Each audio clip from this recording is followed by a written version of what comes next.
into today's matchup. 322 yards of total offense on the season. Obviously, they're going to be able to move the ball quite efficiently. They do have a good rushing attack and a good passing attack. More passing yards, more yards through the air, than on the ground. So they do have some quarterbacks that can sling it. That's something they got to look for today, as the Trailblazers have to look for today. But Carrick, a team that does suffer a little bit on the defensive end, averaging almost 470 yards of total offense allowed for the opponents and 41 points per game on the defensive end of Carrick. That's where the Trailblazers have to exploit today if they're going to want to come out with a victory. Yeah, and I like that you brought that up, too, because you look at the two teams, Dixie State and Western Colorado, the Trailblazers averaging right around 30 points per game of scoring offense. Western Colorado's not that far behind, just a touchdown behind at 24 points per game, but it's the defense that is the big difference. You see the Mountaineers giving up, on average, 41 points per game. Dixie State, on average, giving up about 34 points per game, and that could be the big difference today. Let's give you a few more stats, as you mentioned those, Drayson, and we'll just dive right into these numbers here. Western Colorado, total offense, 322 yards of total offense per game, and like you mentioned, almost 150 on the ground and about 175 through the air. So they'll tend to throw it just a little bit more. Now, one question mark, and you want to look at those numbers and some of those rushing numbers. One question mark is whether Isaac Fuqua will play in this game for the Mountaineers today. One of the Mountaineers' leading rushers and the second leading rusher in the Rocky Mountain Athletic Conference is Isaac Fuqua. 104 carries, 600 yards, 7 touchdowns. Did not play last week against Colorado School of Mines. Is not listed on the Too Deep, the depth chart for this week, so we're not sure if he's on the trip or not, but that is a big factor for this Western State offense, whether or not Isaac Fuqua can go. You betcha, and he's a home run guy, Carrick. He's got a 95-yard touchdown on the season. He's a guy that can break it out and really get out in space and run, averaging 5.8 yards per carry on the season so far. It would be a detrimental to the Mountaineers if he's not able to play. Their backup, Ty Leba, would be the starter. He's just got 38 carries on the season, 69 yards, a 1.8 yards per carry. No touchdowns on the season. They are losing 7 touchdowns in Isaac Fuqua if he is not able to play tonight, Carrick. So that would be a major factor for the Mountaineers offense to lose him. One more thing to look for in that rushing attack. These numbers can be deceiving. Both the quarterbacks that play for this Mountaineer squad, Cameron Shumway and Dylan Jacob, are very good on their feet and with their legs. Cameron Shumway, 40 carries, 150 yards on the ground. So it's not, after 6 games, it's not a huge number, but for a quarterback that can evade defenders and pick up, 5, 6, 7 yards at a time here and there, to rack up 150 yards for Cameron Shumway, and Dylan Jacob has 143 yards on 41 carries. However, anytime you get sacked, and this is the Western State squad that has conceded 22 sacks for 132 yards this season, anytime you get sacked, that number is going to come off those rushing numbers. So don't let that fool you. Officially, Cameron Shumway is listed at just 98 yards rushing on the season, and Dylan Jacob listed at 45 yards on the season, but they're both really around 150 yards each time they're sacked. They lose rushing yards there. So Cameron Shumway, Dylan Jacob for this Western Colorado team can both throw it, but they're very good with their legs as well. Let's let you know some of the main targets for this Western Colorado team through the air. I have a couple of guys with multiple touchdowns. They're led by Zach Manchester. He's the leading receiver, 18 catches, 205 yards, and a touchdown. Elijah Gillespie, 12 catches, 125 yards. He's got 3 touchdowns as well. With this Western Colorado team, they're a team that will beat you on the ground and through the air. Yeah, they certainly can, Garrick. And they've got five different receivers with multiple double-digit catches on the year, and 6 receivers overall with over 100 yards gained on the season. So they're a team that can distribute it on the perimeter. Both Dylan Jacob and Cameron Shumway, both capable passers, and are able to find multiple targets and multiple receivers in order to further their pass game. As we mentioned, over 1,000 yards on the season through the air and averaging 175 yards per game. That's where they like to exploit the opponent's defenses through the air. They're able to do that with a host of receivers. You mentioned Zach Manchester, Elijah Gillespie, a host of others, Bryce Harvey, Christian Lancelotti, are able to get a separation on the perimeter and catch balls for the Mountaineers offense. You mentioned Christian Lancelotti, and that's another question mark as well. He's listed on the roster online, was not listed on the kind of internal roster distributed to us from Western Colorado, and he's not on the 2 deep. So I don't know what's going on there. Did not play last week. So he's one of the leading receivers. That's a big question mark on this offense as well, whether or not we will see Christian Lancelotti in this game. Let's move over to Dixie State. That's Western Colorado for you. How about Dixie State coming in today's game? 4-2 overall, 4-1 in the Rocky Mountain Athletic Conference. And Drayson, this is an opportunity this season to really make a big splash. At least in the Division II era, through 6 games, Dixie State has never been 2 games over 500 before.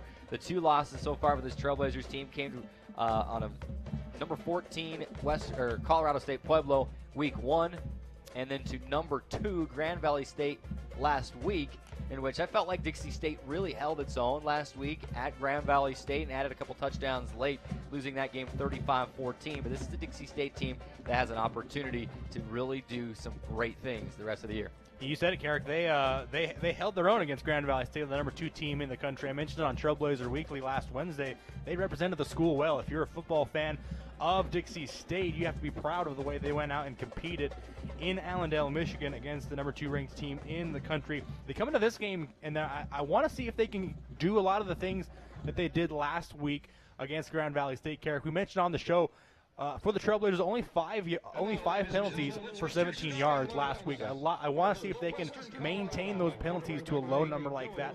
That will give them a big edge in today's matchup, as well as let's see if they can be better on the offensive line. Last week against Grand Valley State, they allowed a lot of penetration from the defensive line. If their offensive line can be better today, which I believe they will, they got a good chance to win this week. Dixie State coming into this game again with that 4-2 overall record, and you know the story already.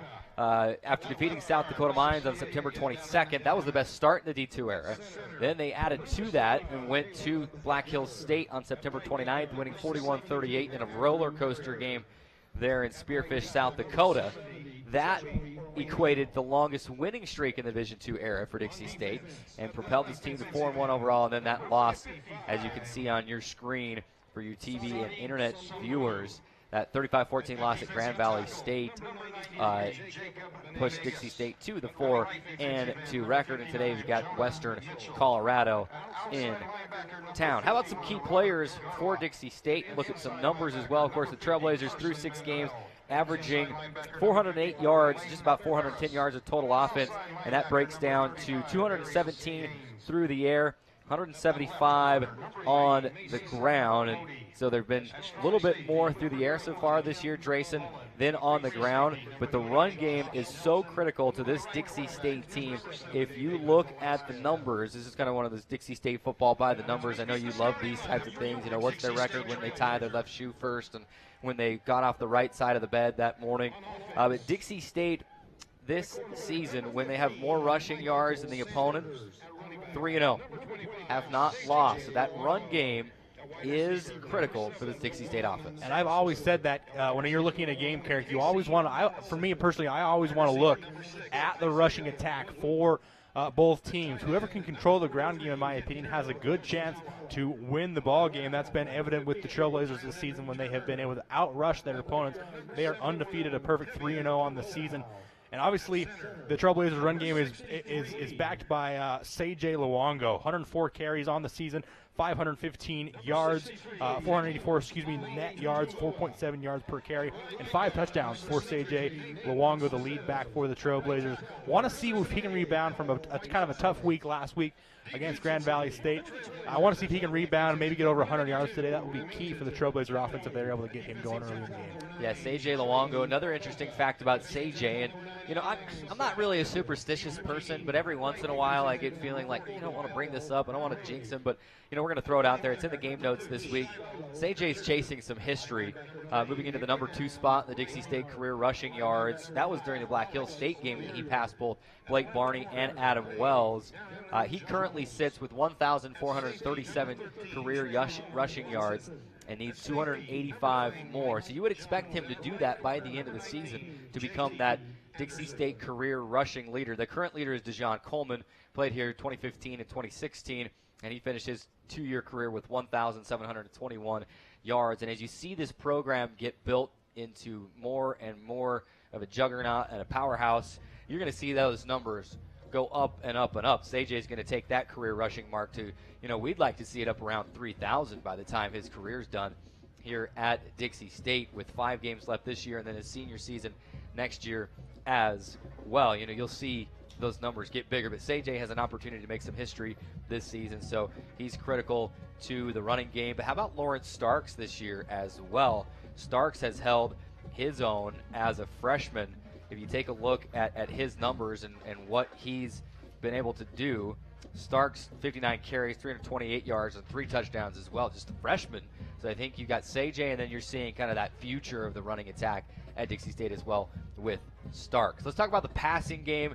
Obviously, the last 2 games you've seen Dixie State been able to get their Division I guy that played at Idaho State, that redshirted last year and then was dinged up at the start of the year. This year, he's been able to play the last 2 games. That's Mike Sanders, and led the Trailblazers on that game-winning drive at Black Hills State and looked pretty good last week at Grand Valley State as well. First time you're going to see him at Dixie State. And then also the Trailblazers get their main receiving target in Casey Allison back as well.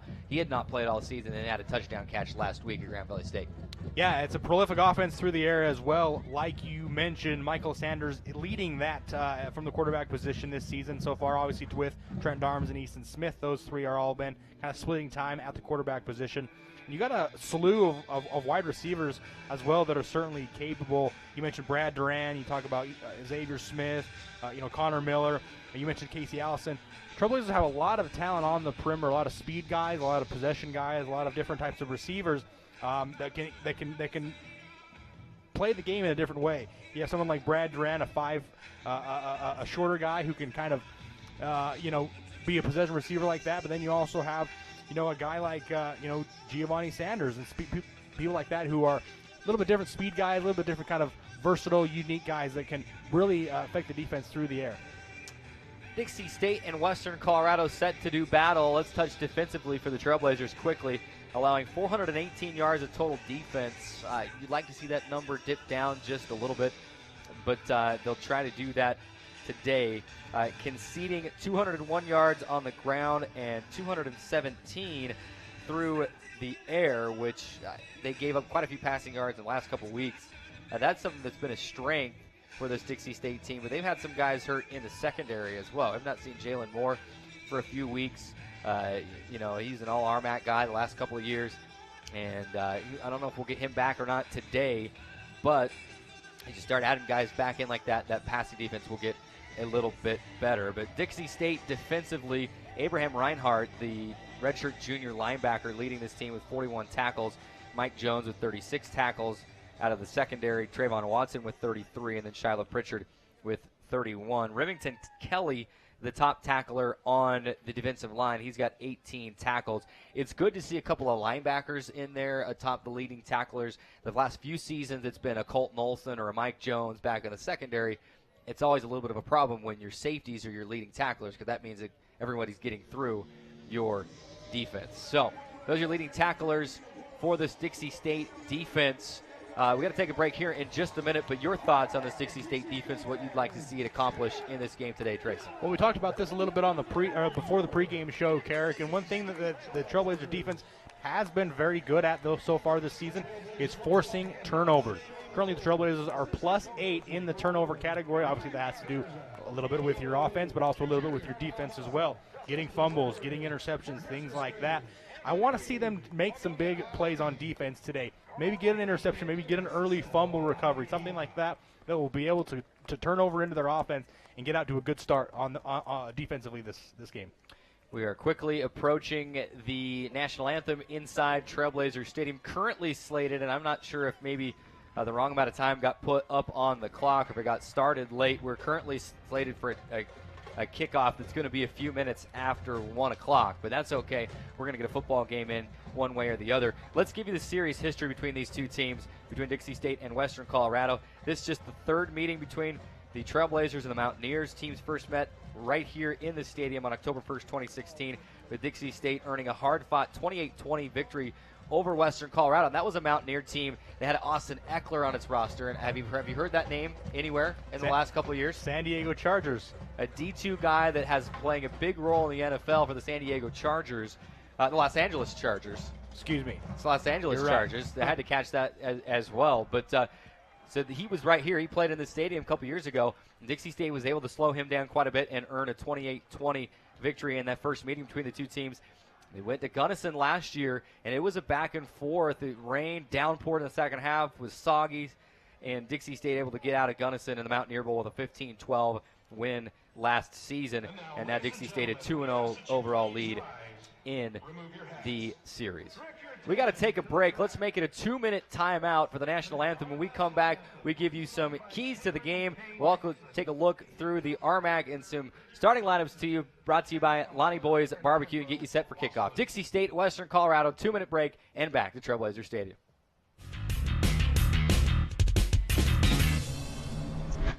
There is a place where looking out means looking in, where an impression lasting only a few seconds will be imprinted on a life forever, where courage is forged and innocence rediscovered, where remembering is rewarding and forgetting unforgettable. There is a place where truth is felt and where seeing is believing. There is a place. Radio Dixie 91.3. We don't play that. Nope, not that. A big fat no there. That's what we play. And stuff like that. On St. George's only alternative, Radio Dixie 91.3. Oh, and from 9 till midnight, we play this. I need a one dance. And this. Radio Dixie 91.3 FM.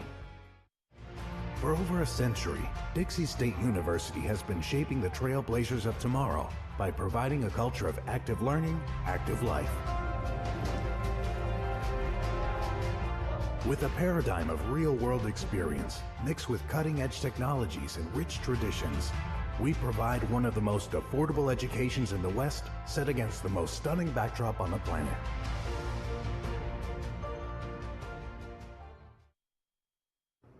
Hey, I ordered a large veggie with garlic herb crust. Veggie? I thought you were more of a meat eater's man. Oh, I am, but now I can do both. Look, flavor patch. How does that work? What happens when that's gone? I've got Howie bread strapped to my legs. Flavor fanatics love us because we make our dough fresh daily and have meal deals for any budget. Hungry? Howie's! Flavor fanatics welcome.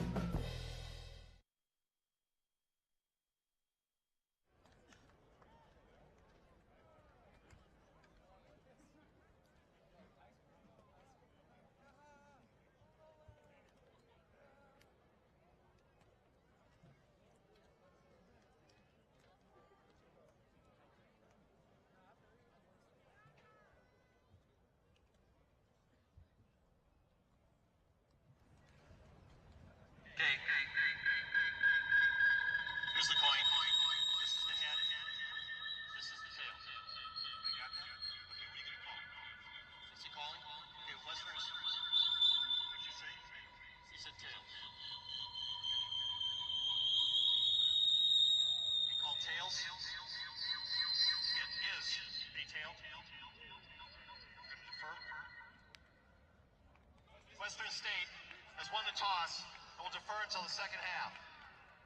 You guys want the ball? Which way do you want me to go? Okay, swing around. To start the game, Dixie State will receive. Okay, guys, let's have a good game. Good luck to you.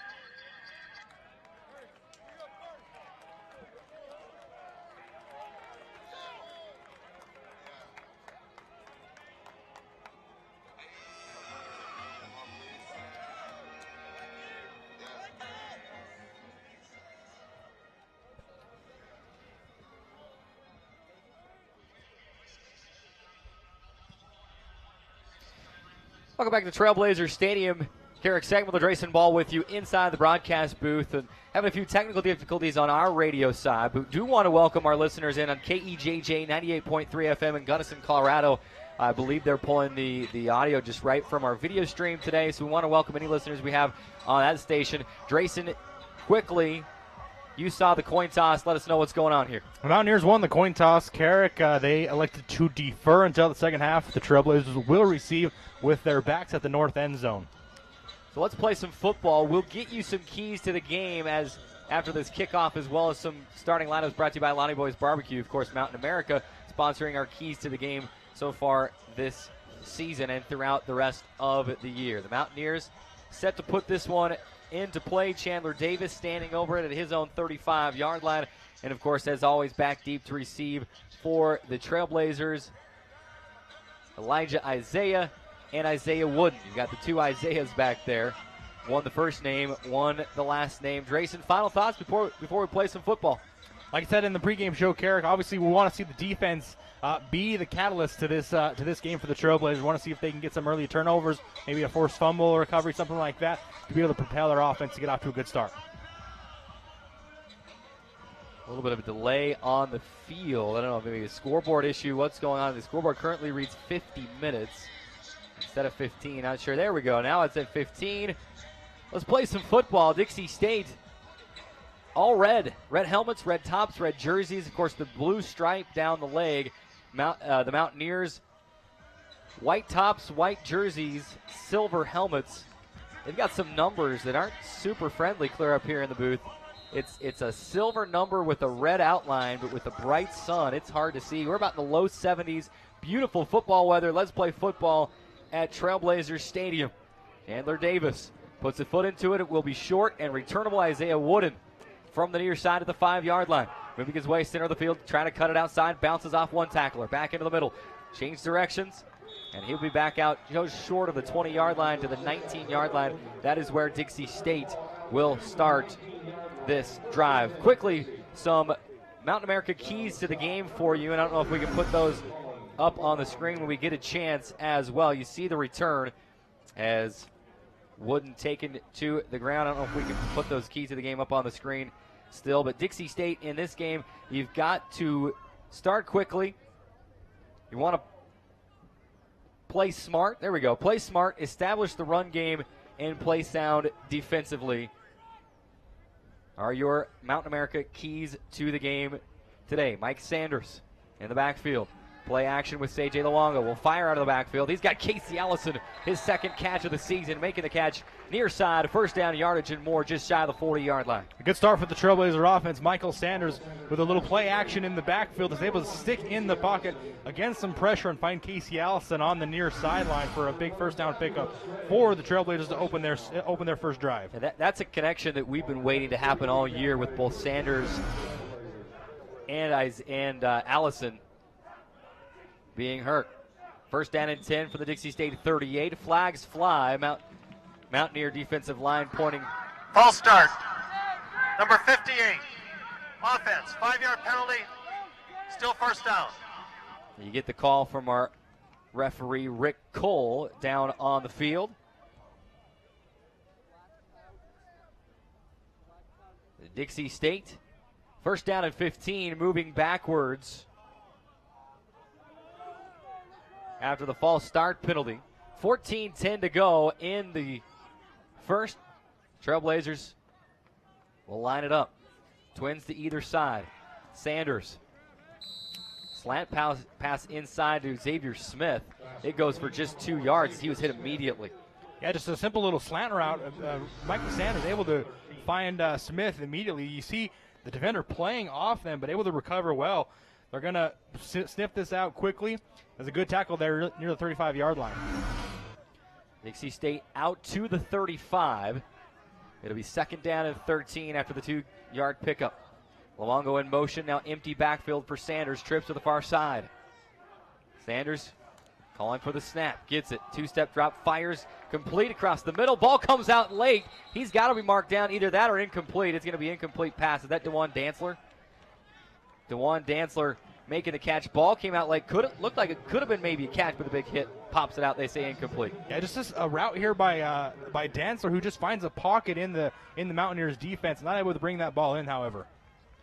Dixie State going to hustle back up to the line. Now they slow down, looking over to the sideline for the play call. It'll be trips to the near side now. C.J. Luongo at the left hip of Mike Sanders. Xavier Smith motions from right to left, now twins to either side. Play clock down to 7, 3rd down and 13. Sanders is hit from the blind side. Ball is loose, and I believe Dixie State picked it back up, but that was a vicious hit. And Sanders is going to pick himself up off the turf. He did not see that hit coming. And in today's game of football, I mean, that's a tough hit, but it looked like it might have been helmet to helmet even. Looked like it was Tepule Asatoa who was able to get in here. Yes, it is. It's a clean hit. From the right side, Sanders doesn't see him. He knocks the ball loose. And fortunately for the Trailblazers, able to recover. Did not even see it coming. 4th down and 23. It'll be Josh Carlson now to punt from his own 15-yard line. It's a foot into this one. It's a good one. Backpedaling is the returner, making a fair catch. And that is Josh Nelson. He'll make the fair catch. Pretty good punt by Carlson. Western State will start at its own 32-yard line.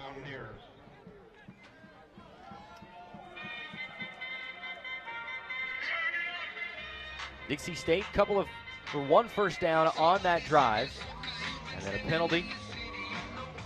And a forced fumble that could have been disastrous. Lucky Dixie State able to dive on it.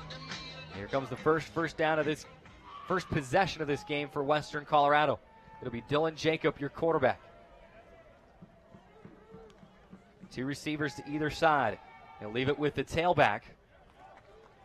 And he goes for a pickup of 2 before he's driven back. And that is Brian Evans, the number 2 guy listed on 2 deep. So no Isaac Fuqua, at least to this point. 2-yard pickup, no more. Yeah, and Remington Kelly on the stop there at the defensive line, just a play up the middle from the pistol. Remington Kelly able to bring him down for a 2-yard pickup. Twins to either side for Dylan Jacob in this Western Colorado offense. Man in motion, and they're going to fake it to the receiver that was in motion, and Jacob is swallowed up. He goes nowhere. That was Elijah Gillespie in motion. They fake the fly sweep to him. Jacob keeps it, and he goes nowhere. 3rd down and 8. Yeah, Trailblazers staying disciplined on this fake jet sweep. You'll see the fake here to Gillespie. Jacob sells it well, but then pulls it up the middle, and right there to stop him is number 42, Wes Malotny.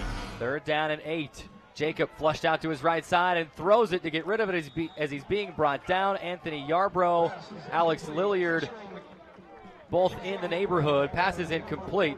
Dixie State going to get it back, forcing the 3 and out. And I said Anthony Yarbrough. That's Kyle Murray. My apologies. Yes, Kyle Murray there with the pressure, able to bring down Jacob. The quarterback was outside the pocket when he threw the ball. The ball hit the line of scrimmage. 4th down. Getting the call there from the referee as to why no intentional grounding was called, as Jacob was outside the pocket, forced out by Kyle Murray. Believe we are on Radio Dixie 91.3 now as well, so we've got the full triple cast going, radio, TV, and internet, as well as on KEJJ 98.3 FM in Gunnison. Garrett Boyd putting a foot into this one, and it's fielded by Xavier Smith. They're going to say fair catch was made. Xavier Smith was trying to return it. I don't know if he brought his hand up inadvertently, and the referee thought he called for a fair catch. Xavier can't believe it. Yeah, Xavier was he put his arm up to block the sun, to shield the sun from his eyes to be able to even catch it. He did not wave it, but to the referee, that's something that the referee's not going to make a judgment call on what you're trying to do there. So he's just going to call the fair catch, probably the right call. And Coach McClure unhappy. You can see him explaining that thing, but you can't blame the official. I mean, anything up above the shoulders in today's game, you're going to assume that he's making that fair catch call. Most important thing, Dixie State's got it 1st and 10 from its own 22. Sanders brings the offense back out onto the field. On a 1st down, fake the fly sweep, hand off to Luongo, and he goes nowhere. In fact, he'll lose a yard. 2nd down and 11 upcoming for Dixie State. And that play was broken up in the backfield. That's number 45, Desmond Marfizo. He was able to get in and penetrate the offensive line. You see right here, forces Seijay into another defender, and able to bring him down right behind the line. Clock rolling, 11:05 to play. We are scoreless. Both teams with 1 possession, both teams with a punt, which, by the way, both of these punters averaging over 40 yards per kick. two of its premier punters in the Rocky Mountain Athletic Conference. Something to watch for on special teams. Empty on the near side, trip to the far side. Seiji Malongo at the right hip of Mike Sanders in the shotgun. 2nd down and 11. Shotgun snap, give to Seiji, off tackle to the left. And he will pick up 3 yards. It'll be 3rd down and 8 after the 3-yard pickup. Looked like he might have had a hole, and then it swallowed up quickly. Yeah, he was. There was some penetration on this one as well. I'd like to see who that is. That's number 95, Mark Zavala, who kind of was able to force AJ to maybe cut outside, maybe one hole farther than he would have liked to. Ran into a bunch of Mountaineer defenders. Trailblazers going to go quickly on 3rd and 8. Now they're going to line up, look back to the sideline. We're trying to just draw Western Colorado offside. We're not successful. Now they get the true play call. 3 receivers on this right side. Smith, shotgun snap, fires near side, passes complete. Xavier Smith across the 35, skips away from a tackler across the 45 and out of bounds near midfield. In fact, across midfield down to the Western State 47-yard line. What a play, a catch and run for Xavier Smith. Yeah, just a simple out route, a 10-yard out route you'll see here to the right side of the formation. Sanders does a good job of looking to his left, force the defense that way. He comes back to Smith. Sanders, he comes back to Alex Smith. And they're going tempo as Dixie State looking, I believe, Casey Allison on the far sideline. And Casey hadn't quite finished his route to turn around and try to catch that pass. He was wide open. Allison got a hand on it, but it falls incomplete. 2nd down and 10 as they hustle back to the line. And one bad thing for color commentators, Carrick, is when the offense runs tempo. Have to cut you off. Sanders on 3rd down. They get back to the line quickly, and he throws it up and over the top of DeJuan Dantzler, but Sanders is hammered again. It'll be 3rd down and 10. It was Mark Zavala again giving pressure from the defensive line. This one forced Sanders to let go of the ball early. He's not able to drive with his left foot, and the ball sells on him. It seems like just a few seconds ago there was that first down by Xavier Smith. Now it's 3rd down already. Dixie State slowing it down a little bit on 3rd down, make sure they have the right play call. They are in Western Colorado territory for the first time today. A little confusion offensively. Now they get set. Now Xavier Smith in motion from right to left. Seiji Luongo at the left hip of Sanders. Snap to Sanders. Pressure coming. He hangs in the pocket, makes the throw, and Xavier Smith's not going to be able to catch up with it. Pass intended for Xavier Smith. Yeah, just a little double move from Smith here. Yeah, just a little double move here from Smith. Goes out to the 40-yard line, acts as if he's going to make a curl route, and then he just a go, and not able to run under the long pass from Sanders. Clock stop, 9:33 in the first. Dixie State will have to punt away. Carlson standing at his own 40-yard line. Josh Nelson, the main return man for Western Colorado, is standing inside his own 10 at the 8-yard line. Snap to Carlson, gets it away, booming punt, angling toward the right sideline, but not going to get there, and it's nearly out of the end zone. Touchback. Got a little too much on that one, wanted to just place that one, but got all of it. Yeah, he saw what he was trying to do, trying to just put it into that right corner there next to the pylon and hopefully maybe kick it out of bounds or have a little bit of backspin. That one goes about 8 yards into the end zone for the touchback. I want to thank some more of our sponsors. Chick-fil-A, our scoreboard sponsor. We're scoreless up on there today. 9:27 to play. First downs are brought to you by Fabulous Freddy's. And we have not had either team in the Intermountain Healthcare red zone. Second possession for this Western Colorado offense. I believe we got a quarterback change. I think it's Cameron Shumway. Indeed, it is Shumway out there now on offense. Snap to Shumway. Read option. He'll keep it. Big hole up the middle, cutting it back outside, and Mike Jones going to wrap him up and bring him down just across the 25 to the 26-yard line. Pickup of 6 for Cameron Shumway. Yeah, a little bit of a read pass option, that RPO you hear so much about nowadays. Carrick, Cameron Shumway comes in.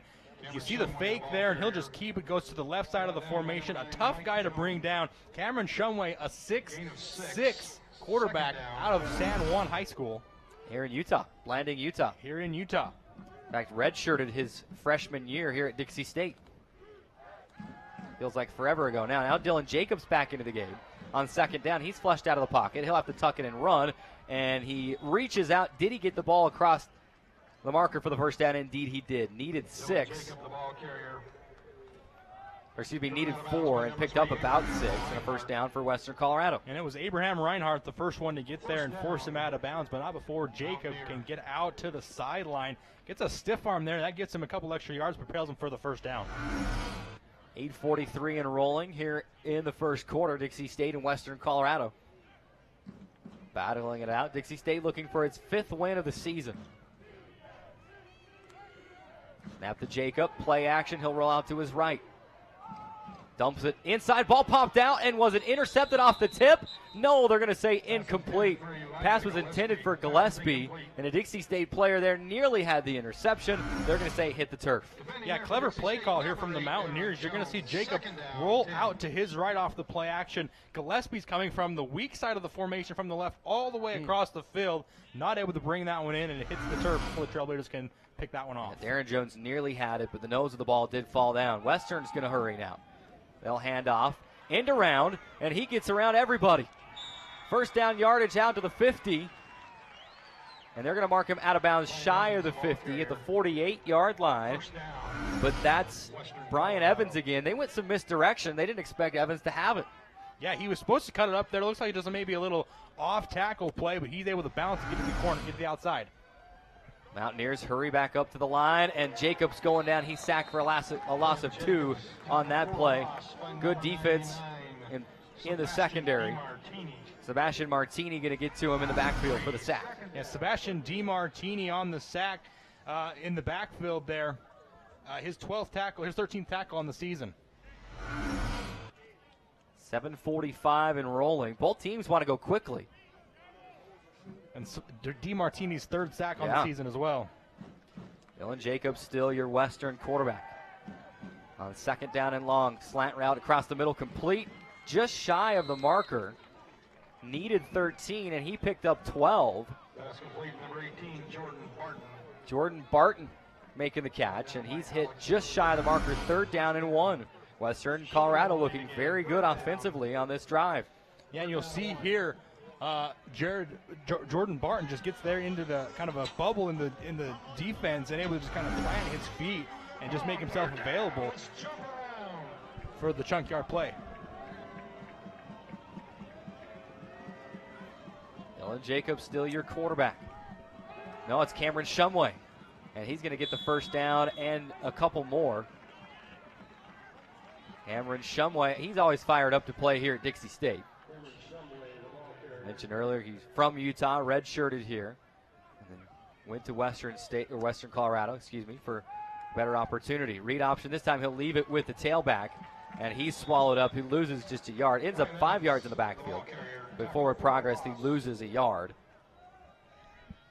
And that's Tremel Stanley, big fullback. Looked like it might have been Tyler Heaton to get the first contact here. Can't see the number there. I believe that's who it is to bring him down in the backfield. He's fighting off an offensive lineman on that play as well. Good job to continue forcing him in the backfield. Dixie State defense facing its toughest test of the day. 2nd down and 11 at the Dixie State 41. Snap to fumble. It's on the turf. Still loose. Who's got it?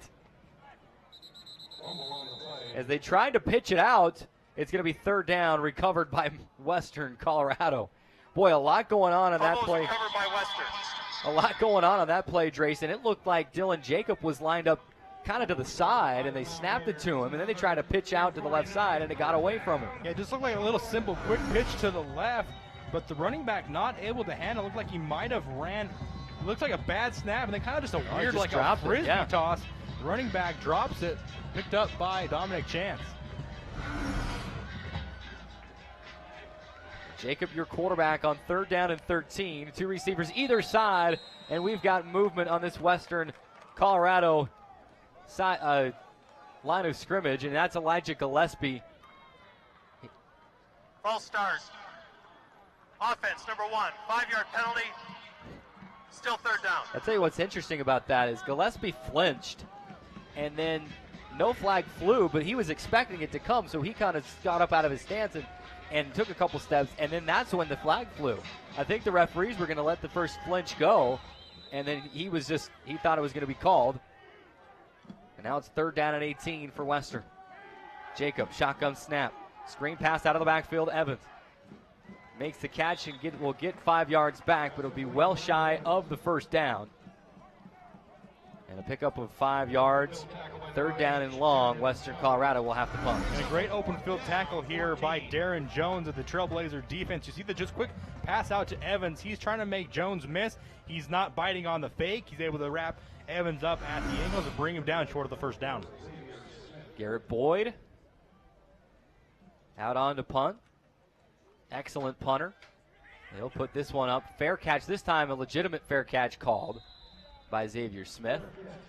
Across the 10 at the 14-yard line, and that is where Dixie State will take over.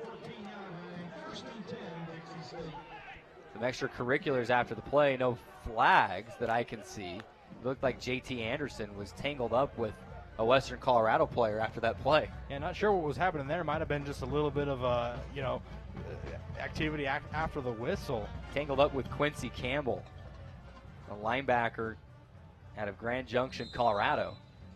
And Campbell just kind of puts his arms out and said, "What's going on here?"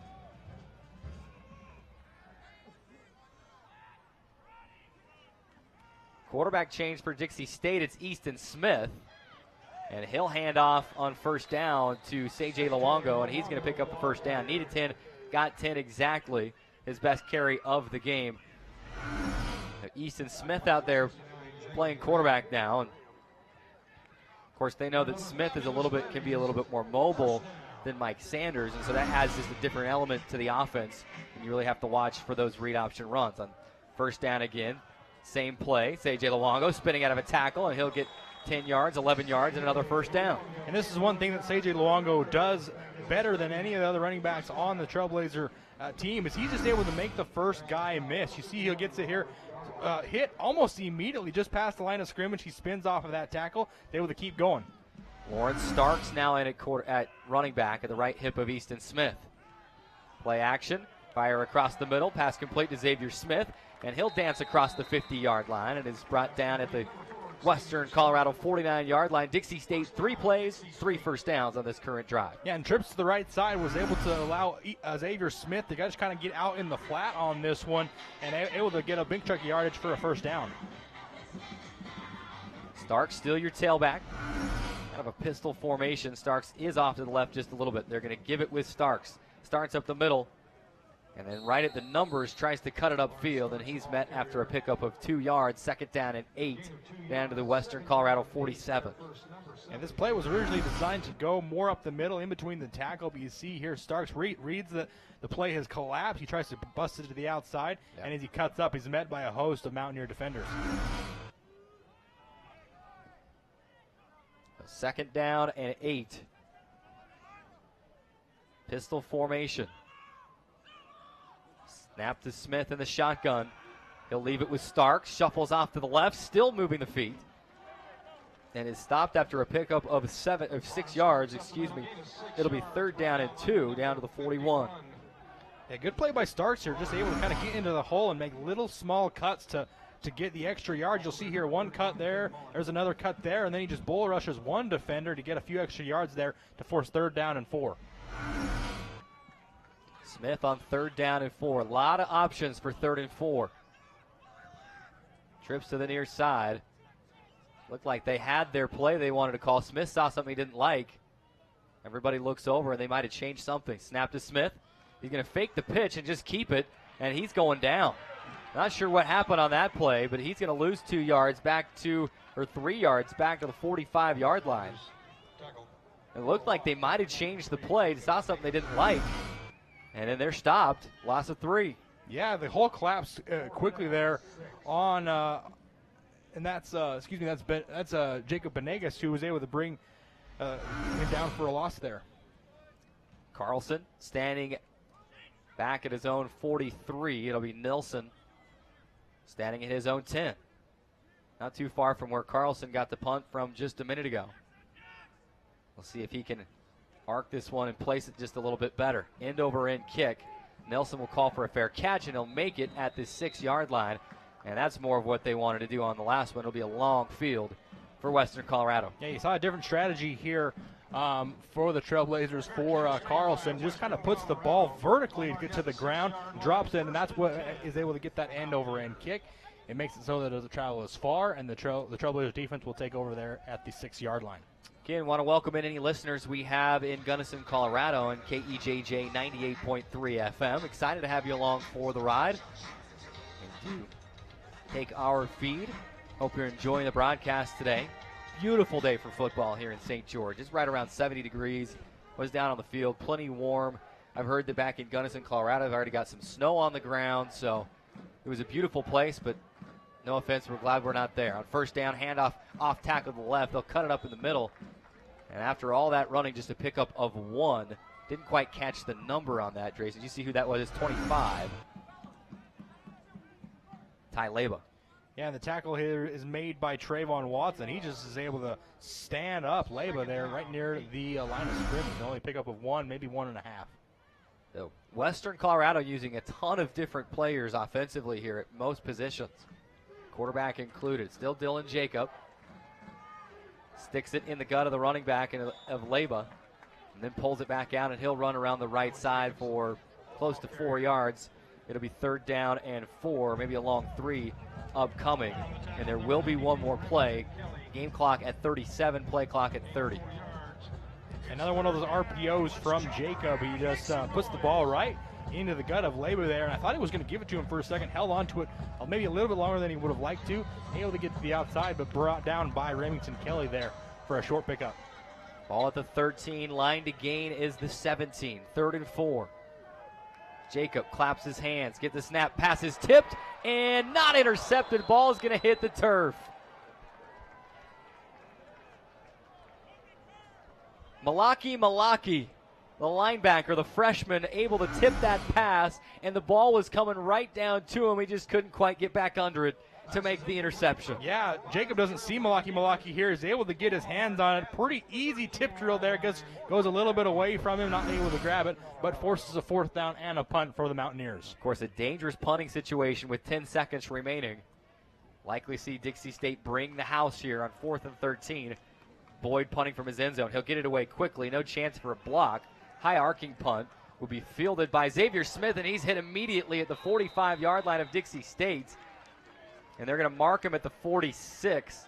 And you couldn't have done that any better because they held up on the tackle, and then it was catch, tackle, gave him the space he needed, brought down to the ground immediately by Western State's Darius Gaines. Yeah, excellent job there by Garrett Boyd, the Mountaineer punter. Gets a lot of loft under the ball. That allows his gunners to get down the field and bring down the returner for basically no gain.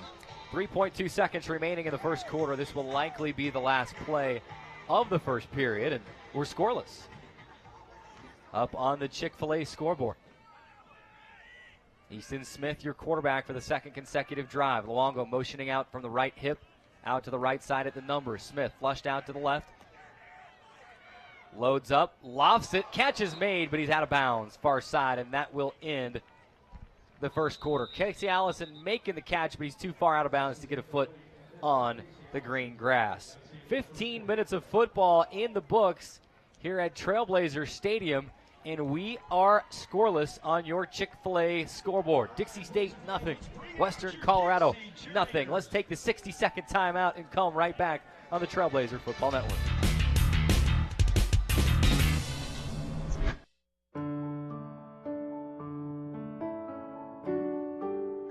From surgical suites to patient rooms to conference rooms. In scrubs, suits, or sneakers. With stethoscopes, computer code, or mops. We are all caregivers. Intermountain Healthcare. Healing for life. Camping World is here to help you connect to adventure and explore the outdoors with friends and family. Offering new and pre-owned RVs to fit every budget and thousands of parts and accessories for any need. Camping World has it all. With over 130 supercenters nationwide, you're never far from America's #1 RV dealer. No matter where your adventures take you. Whether you need an RV, parts, or service, Camping World is here to help you every step of the way. Visit Camping World in St. George or shop campingworld.com today.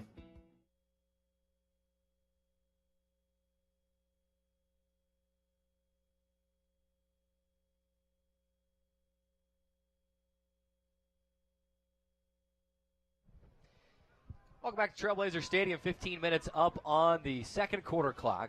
Snap to Smith. Fakes the pitch and then leaves it with Seiji Luongo, and he'll pick up 2 yards. Could have been stopped in the backfield, but he gets back across the line of scrimmage. And across the line of scrimmage, 2 yards, across the 45 to the 47-yard line, second down and 8. Yeah, you'll see Smith. Third and 8. You see Smith just kind of fake the pitch and then switch direction, gives it to Luongo up the middle. He's able to pick up 2 yards.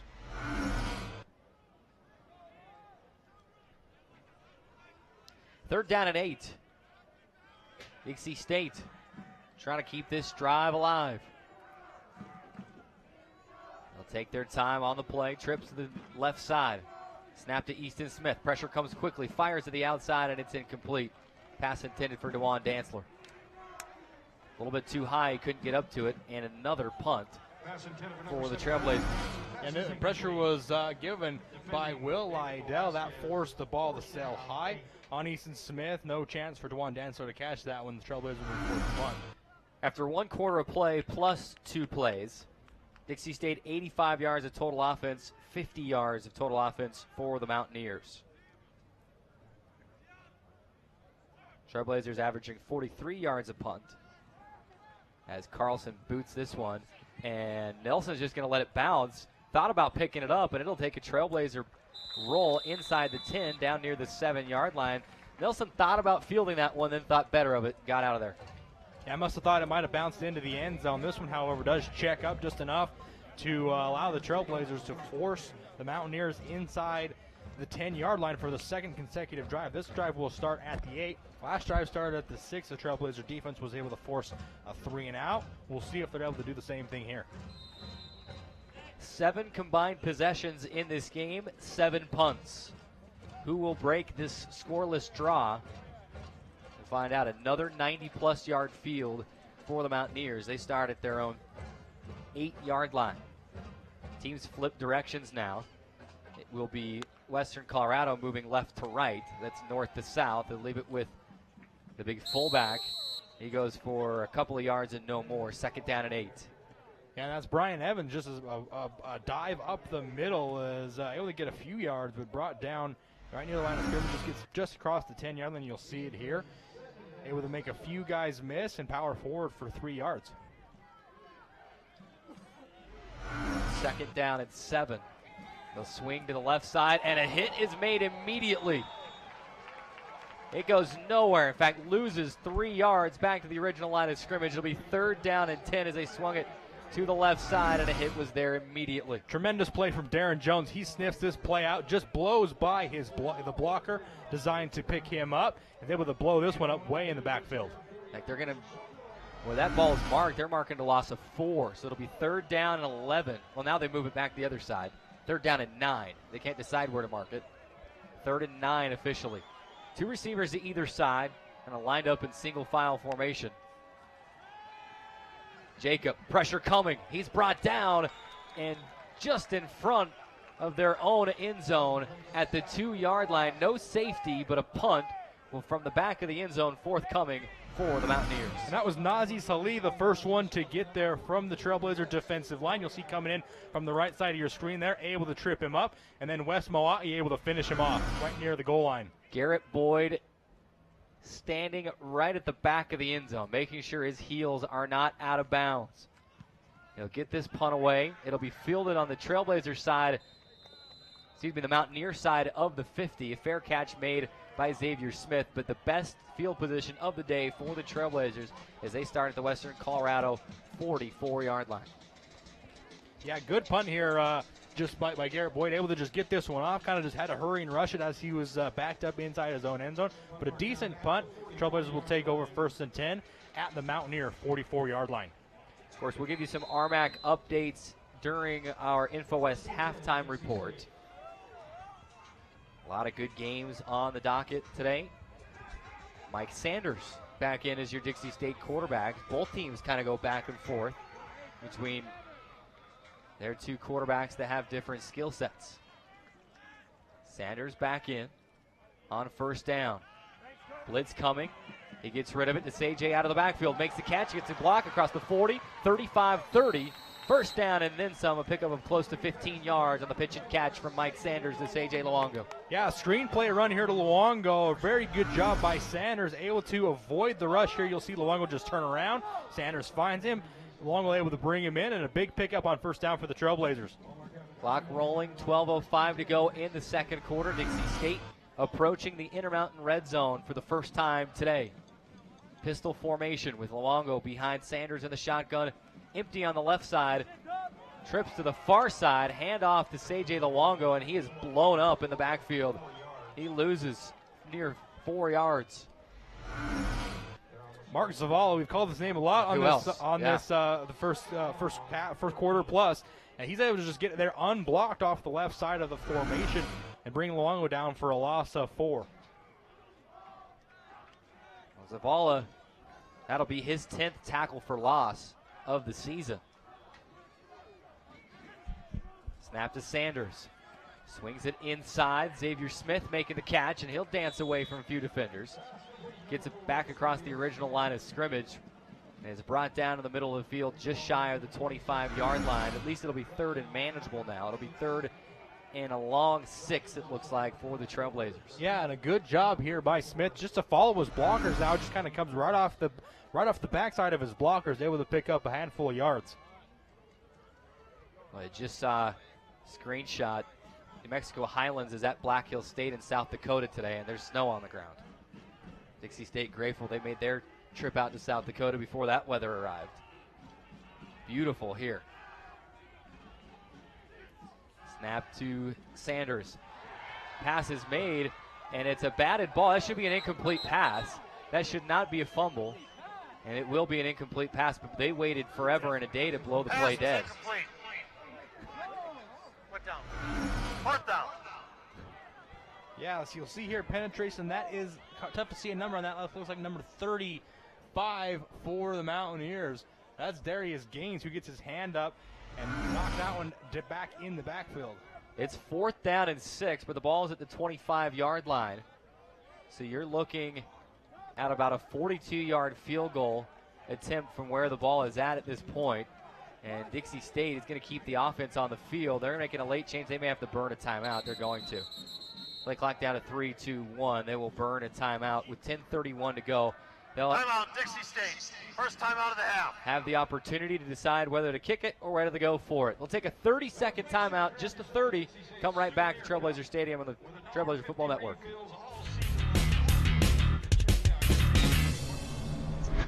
There is a place where the sun doesn't hide in the winter, where the greens stay green and the crimson canyons still glow. There is a place where dimples determine destiny, and a tiny wooden tee holds the outcome in the balance. There is a place where we drive for show, putt for dough, and settle the score with another round. There is a place.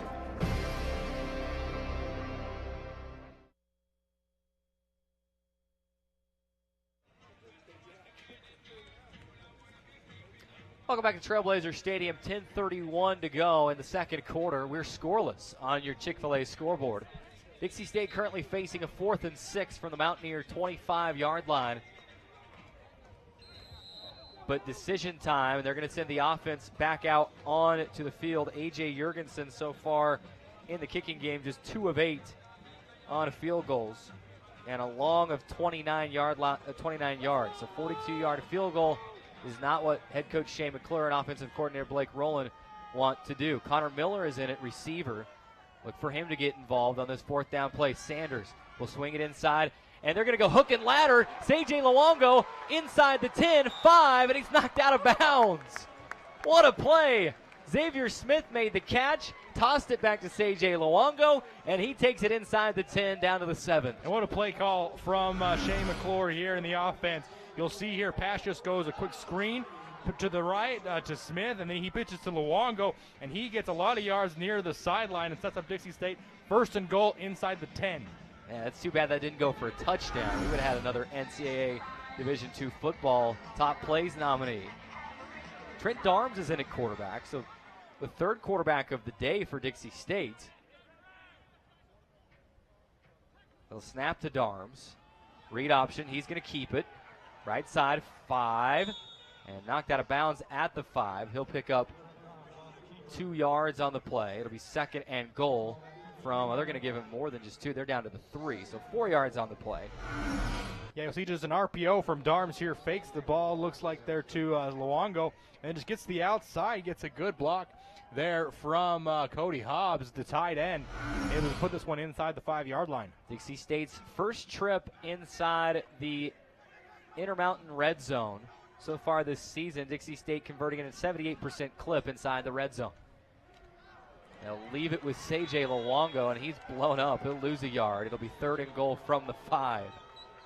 Penetration from Desmond Marfizo off the left side of the formation. You'll see here just comes virtually unblocked and is able to wrap Luongo up, bring him down for a loss in the backfield, loss of 2 yards on the play.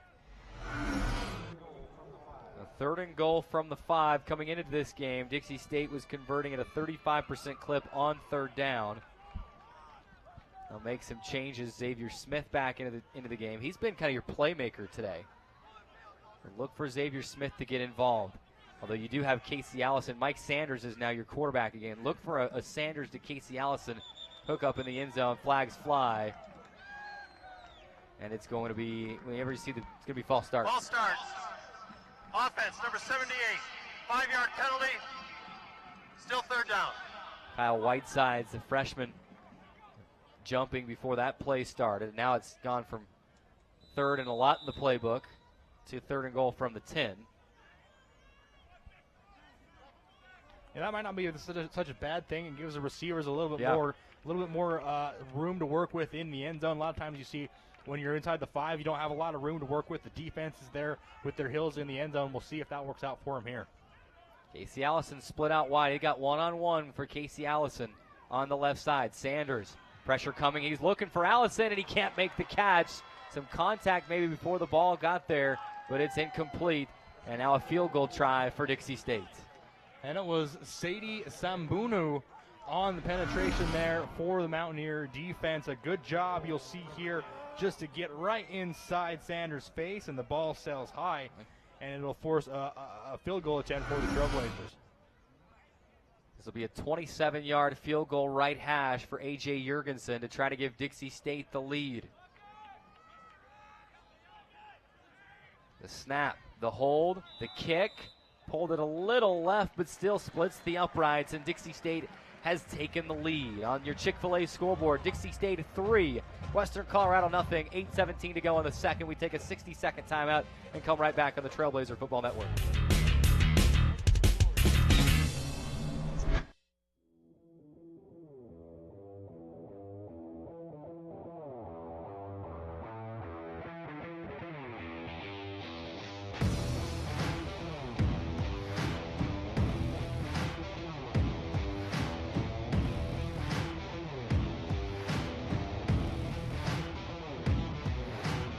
I'm Jimmy. This is my definition of fresh since 1983.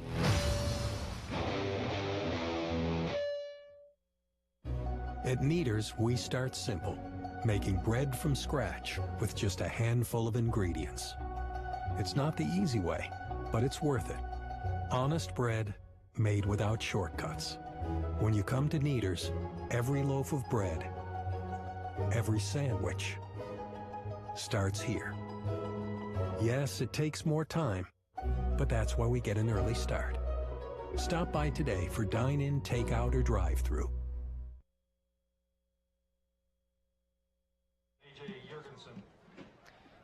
Welcome back to Trailblazer Stadium. A.J. Jurgensen puts a foot into this one, and it will be Josh Nilsson fielding it right at the goal line. Nilsson, stutter step, gets through the first line of defense, across the 20, and will be tackled at the 21-yard line. That's where the Mountaineers will take over. Drayson, what did you see out of that drive? Obviously, you wanted 7 points, but Dixie State at least will settle for 3 points and the lead. What did you see in that drive that you liked that maybe Dixie State hasn't been able to do so far?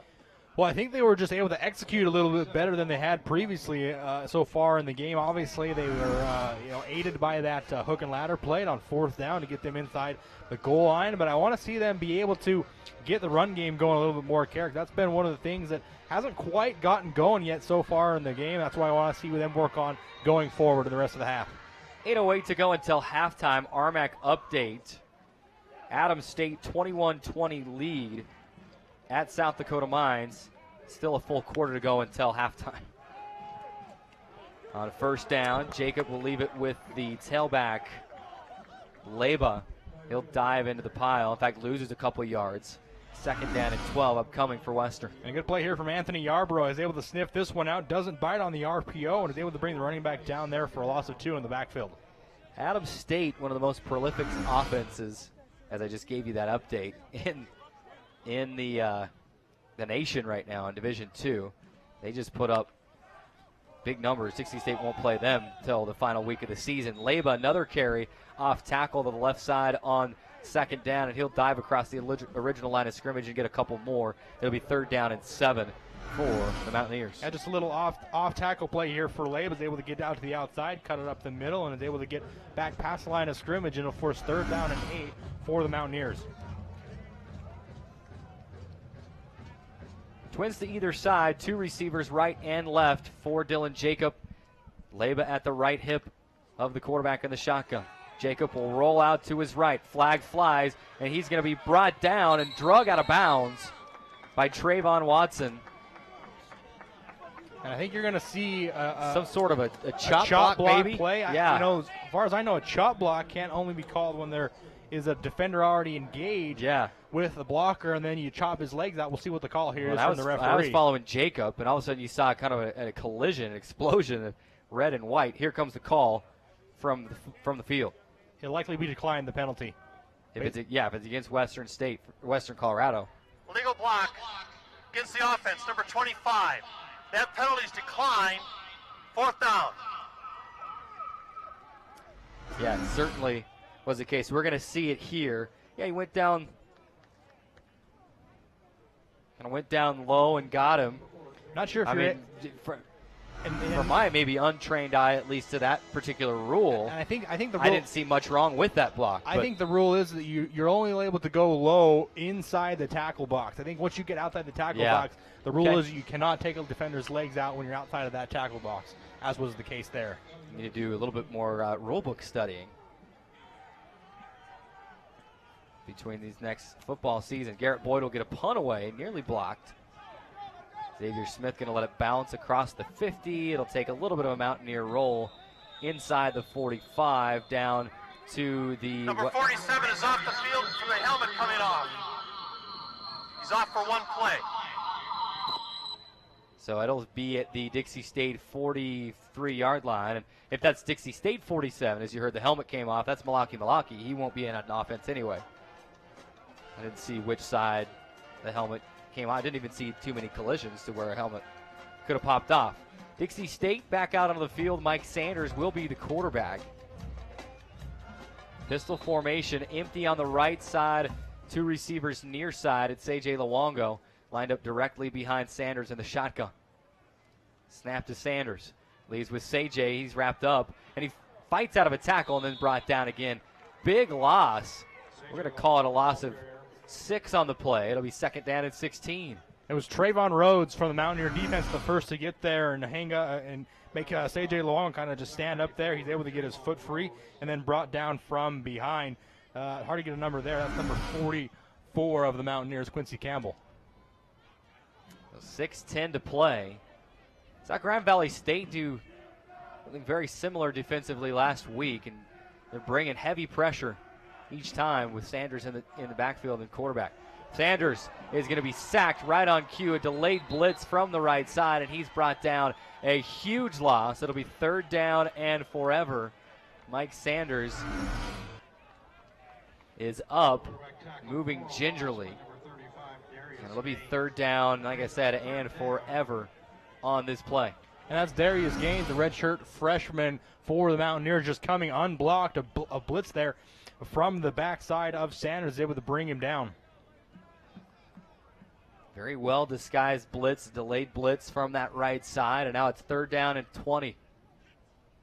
Snap to Sanders. They'll go conservative and give to Say-J. Breaks through a couple of holes, still on his feet across the 35, but tackled before he can get back to the original line of scrimmage. And Dixie State will have to punt with 5:10 remaining in the first half. Yeah, sometimes hard to stay conservative when you give CJ Luongo the ball because he does have that ability to break out for a big gain. This one not able to do that, however, but does pick up a couple of yards. It makes it a little bit more of a manageable punt. 4th down from the 36-yard line. Carlson set to punt from his own 23-yard line. Nelson, you can see him like Xavier Smith on the Dixie State side, shielding the sun. The punt is blocked and recovered immediately. I don't know if I've ever seen that before. That ball never squirted out anywhere. I think the Western Colorado player who blocked it just caught it. Yeah, this is number 51, Robert Garlock. They would just get in there and just catches it right there as he's blocking the punt simultaneously. A tremendous break for the Mountaineers. Wow. They'll take over inside Trailblazer territory, 1st down and 10 at the 25-yard line. So 4:35 to go until halftime. Western Colorado will also have the second half kickoff. It'll be Jacob bringing the troops out on the field for the Mountaineers. And fakes the fly sweep. Quarterback keeper up the middle, brought down by Remington Kelly. After a pickup of, what do they give him? 2 yards, 2nd down and 8. Yeah, just faked a little bit of a jet sweep here. That's that's 18, Jordan Barton coming in motion. Jacob keeps this one, runs it up the middle for a couple of yards before being brought down by Remington Kelly. Big fullback, Tremel Stanley, 5'7", 220-pounder out of Colorado Springs, Colorado, is your running back at this point. Pistol formation. They'll fake it to Stanley. Pass to the outside, completed the numbers, and brought down immediately right at the marker. I think it's going to be enough for the 1st down. And there's Jordan Barton out there in the flat. He just gets out there, waits for the play-action pass to develop, and then just kind of stands there right there another 20. He's able to get out to the outside and pick up enough yards for about 8 yards or move him back. 7 yards or so. Gets up to about the maybe 3rd and 1. The 18-yard line, forces 3rd and 1. I thought it looked like they had him marked for the 1st down. Cameron Shumway is in at quarterback. 3rd and 1 from the 16. Design quarterback keeper. He's got it around the end. Only needed 1 yard, and he's not super fast. But he rumbles around the right. He's big, though, like you mentioned earlier in the game. 6'6", 230-pounder. If you only need a yard, I mean, you get that thing chugging, and it's going to be hard to bring Shumway down, and he'll get the 1st down and then jog across the field and out. And we've seen them do that a lot this time in 3rd down in short situations. Bring in Shumway, a guy that's tough to bring down. Has got enough movement to be able to make plays like that, but tough to bring down in a short yardage situation like that. You played a little high school basketball against Cameron Shumway, if I'm not Certainly mistaken. Certainly did. Yeah, he played at San Juan High School. I played at Gunnison High School. A little bit of a fun rivalry we had there. They're going to go reverse and look for the pass, and it is out of bounds and incomplete. So a lot going on that play. A handoff, then a reverse handoff, and a receiver. You've seen that play a couple of times, even kind of big-time college football this year as well.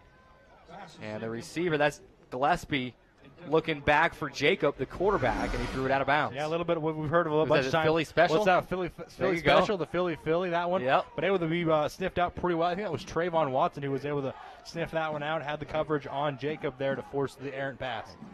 After that big game where the Eagles won that championship, you've seen a lot of teams, a lot of levels. Yarbrough forcing an errant pass. It's tipped and incomplete on 2nd down. Anthony Yarbrough got past everybody, and Dylan Jacob was running for his life, had to get rid of it off the hand of one of his receivers and nearly intercepted on the far side. And that play had tip drill written all over it. You got the pressure from Yarbrough forcing Jacob out of the pocket, has to throw across his body, tipped, and if not for that tip, Trayvon Watson would have been right he might there have had a pick six for too. The interception. He would have only had Jacob to beat in the backfield, and I like the chances of Trayvon Watson there against their quarterback. 3rd down and 12. There is a 1st down available at the 2-yard line. Jacob, slant route, inside catch made at the 5, and he'll dive across the marker for the 1st down to the 1. Yeah, this is just a good play by the Mountaineers offense right here. Again, that's Jordan Barton. He knows right where the 1st down is, able to run his post right to that route, right to that yardage marker, makes the pass, dives forward, and makes sure he gets the first down, rather than trying to stretch it out and go into the end zone. Maybe, you reach the ball to that goal line, you could force a fumble. I formation, they'll hand off to the fullback, Stanley, and he powers his way in. They hustled up to the line, went I formation, and Stanley powers it up and in to the end zone. And Western Colorado has taken the 6-3 lead here in the second quarter with 2:08 to play until halftime. Yeah, you just give it off here to your big fullback there in the backfield, Stanley. He's a tough guy to bring down, as you mentioned. They're able to punch it in for the touchdown. And we'll have the opportunity to take a 7-3 lead with the completion of this extra point. Now Chandler Davis has missed 3 extra points so far this season. The left-footed kicker puts it up, and he pulled it right. He missed it. No, he got it. Boy, oh boy. From this angle, it looked like he missed it, but he snuck it in there. Yeah, it looked like you might have pulled it right, but from our angle, it's kind of tough to see. Yeah, we're looking here. down so we don't have the best angle, so I got a little antsy on the call. My apologies. He hits it. 7-3, Western Colorado lead with 2:08 to go until halftime. Let's do this. We won't take a 60, but we'll take a 30-second timeout and come right back on the Trailblazer Football Network.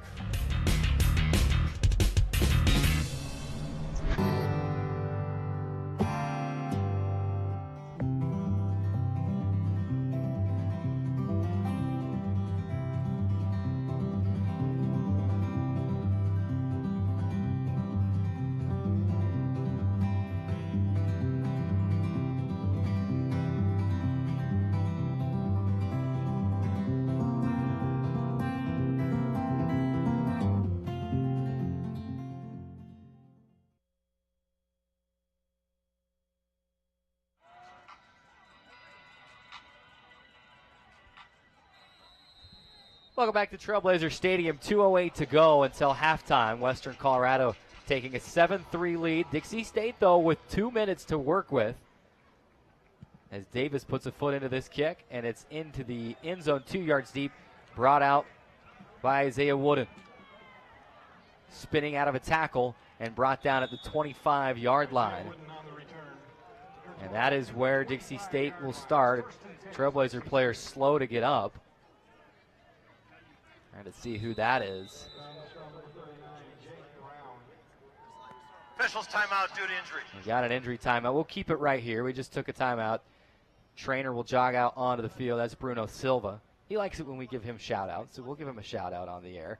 He does great work, and really, I get to be down here at practice a lot, and this is my first year not traveling with the team, and it's been incredible to see how professional Bruno Silva and his football staff is here. Kelby Hoffhines, the head athletic trainer here at Dixie State, also making his way out onto the field to help out. And for you TV and internet viewers, do you want to know who's behind the scenes today? There's Lauren and Trey. Give us a wave, everybody. Back in the van, a great shot there from our CEC TV crew. Lauren running the show. And it looks like Trey running replay for you today. They'll help off the injured player. And that looks like that's Blake Ince, the local kid out of Pineview High School. They'll help him off. We're going to see it right here. And he kind of, Ince goes out of the frame quickly. Well, there he is right there. Yeah, it just gets rolled up on. You see that? He was out of the frame and came back in. So here we go. Different quarterback for Dixie State. Is that Trent Darms? I think it is Trent Darms once again.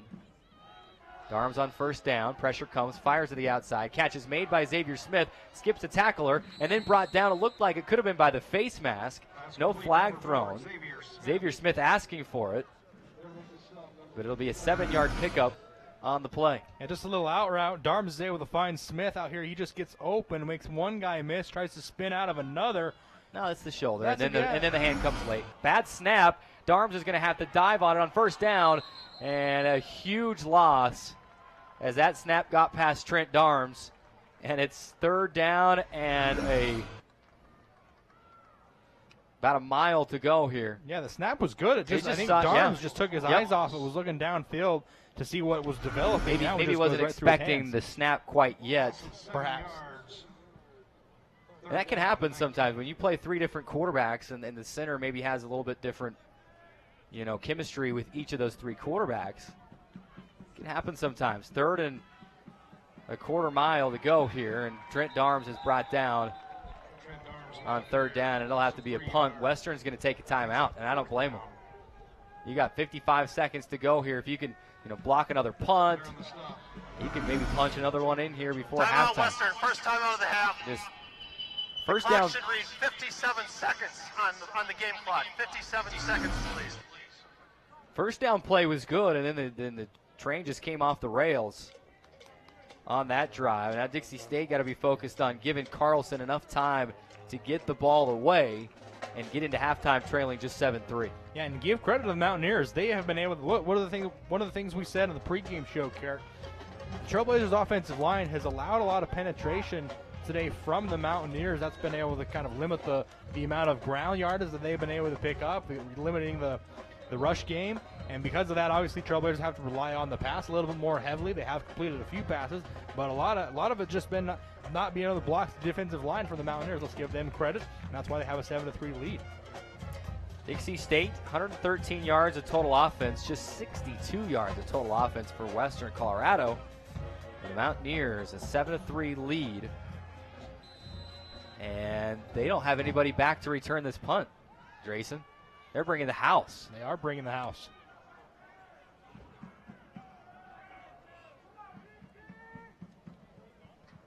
They'll get it away, and it's going to take a Dixie State bounce down inside the 20, down to the 17-yard line, and Western nearly got to that punt as well, but they were dead set on trying to block another punt. They almost got to it.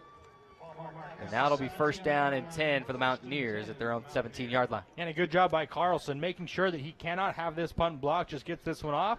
Fortunately for him, takes a great bounce, rolls down inside the 20. Lower scoring game for Dixie State inside Rocky Mountain Athletic Conference than we're used to. Had some shootouts here at home, including that 51-47 game against South Dakota Mines a couple of weeks ago. 7-3. Certainly doesn't look like a formation that Western's just going to come out and kneel on it. Snap to Jacob. They'll leave it with Leba, the tailback, off tackle to the left side, and he'll pick up 10 yards and a first down. 39 ticks remaining. Western still got both timeouts. And the clock rolls after the ball is spotted. 34 seconds remaining. Jacob gets the troops back to the field. Two-step drop. Fires inside, passes juggled and dropped by Barton. Incomplete, second down and 10. Yeah, Barton was able to get his hands on it, but then as he's going to the ground, drops it. The ball hits the ground, and that makes the pass incomplete there. You see, just kind of bobbles it there towards the end. Once the ball hits the ground, play is over. In fact, the referees behind it might not even have noticed that if the hands don't come out like you're trying to. Now you've got trips to the near side, lined up behind one another. Jacob able to get away from pressure, rolls out to his left, and he'll just step out of bounds. Nothing there on second down, and he wisely takes it out of bounds. It's an interesting formation with all three receivers lined up in a line on that right side. Nothing comes of it. And he spun away from Kyle Murray. Murray gets in there first. Yeah, a couple guys forcing some pressure there from on Jacob, forcing out of the pocket. Good job by the defensive line of the Trailblazers. 19.2 seconds remaining. Big snap to Jacob, read option. He'll keep it, and he gets a block around the left end. He's going to go out of bounds just shy of the marker. Number 42 from Dixie is out for one play due to a helmet violation. Wes Moyai loses the helmet. He'll miss this play. I believe it should be fourth down, and they're going to say he went out of bounds. Please reset the clock to 13 seconds even. 13 seconds even. 13 seconds even. Getting a little feedback on that ref mic. Apologize for that. 13 seconds remaining, and it's 4th and 2. Now Garrett Boyd will punt this away. And I bet you he's going to want to punt it away from Xavier Smith. Instead, he punts right at Smith. Smith makes the fair catch across the 30 to the 34-yard line, and that's where Dixie State will take over. And I would be shocked to see the Trailblazers do anything but just kneel on it. Maybe who knows? Maybe a trick play. Maybe a situation where now that you've already burned this one, maybe run a hook and ladder like you did a few drives ago. But maybe that you've burned that one, you might not have that one in your playbook anymore. but maybe a play that you could see him go downfield, but more than likely they will probably just kneel on this one. Or say Jay Luongo's in there at running back. We've seen him make a halfback pass for a touchdown in his career here at Dixie State. Usually won't see that unless he motions out to the left, though. And he's starting on the right side. Not going to see it here. They'll swing it to the left side. Xavier Smith going to get a block across the 40, 45, 50, and he'll step out of bounds across the 50 with 2.3 seconds remaining. Coach McClure asking for a little bit of time to be put back up on the clock. He said, you gave them more time 2 different times. Now we're asking for a couple extra seconds. This does set you up a little bit better if you do want to throw a Hail Mary into the end zone. This one just thrown out of the flat to Smith. He's able to get across the 50 and out of bounds to give one last play for the Trailblazers in this half if they choose to go into the end zone. It'll be 1st and 10, ball at the Mountaineer 46-yard line. They're going to drop 5 guys back in the backfield and only bring a couple. Darm spins away from one defender and is brought down by another, and that'll end the first half. Boy, they only brought 2, and one of those 2 gets to him and makes the sack. It's been that kind of half for Dixie State. Yeah, 2 guys in the backfield. This one's number 95, Mark Zavala again. We've brought his name up a bunch in the first half. He's been able to get into the backfield there. He even fought off a hold. And brings down Darm to end the first half.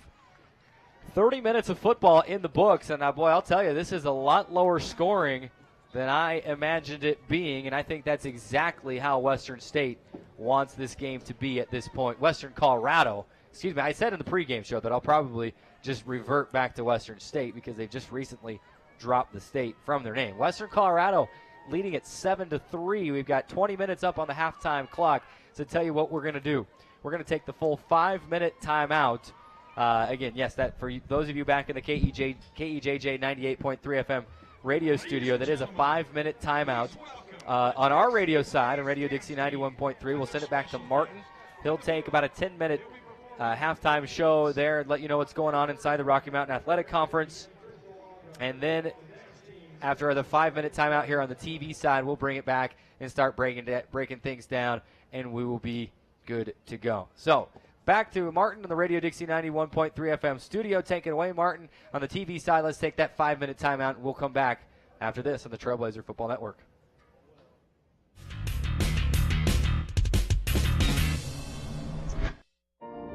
Call it a path. Or a way through. It can be arrow straight, or have twists and turns.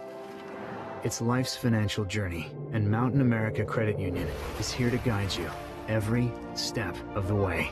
With timely advice and affordable products, this is your journey. Let's begin together. We're Mountain America, guiding you forward. I take the road less traveled, run free, unwind, unravel, someplace outside with lots to do. Green trees, red rocks, and don't forget that blue sky. The sunshine shining, sunshine pouring on me. Think I might just stay a while. Say hooray all day because the sun is gonna shine on me. Sun is gonna shine on me. Sun's gonna shine on me. Radio Dixie 91.3. We don't play that. Nope, not that. A big fat no there. That's what we play. And stuff like that. On St. George's only alternative, Radio Dixie 91.3. Oh, and from 9 till midnight, we play this. I need a one dance. And this. Radio Dixie 91.3 FM. There is a place where rocks bleed, and nature blushes on a battlefield green with envy, where dimples determine destiny, and a tiny wooden tee holds the outcome in the balance. There is a place where friends are opponents, and opponents are friends, where the prize is elusive, the conquest is captivating, and the score isn't settled till the drinks are down. There is a place.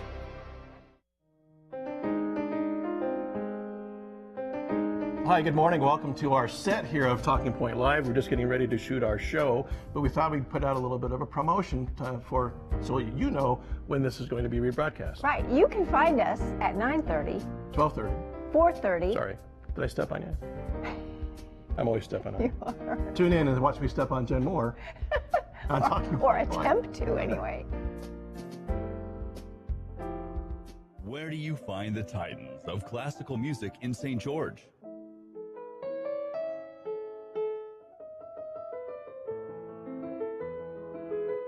Classical music on Radio St. George, 100.3 FM. Where do you find the legends of jazz?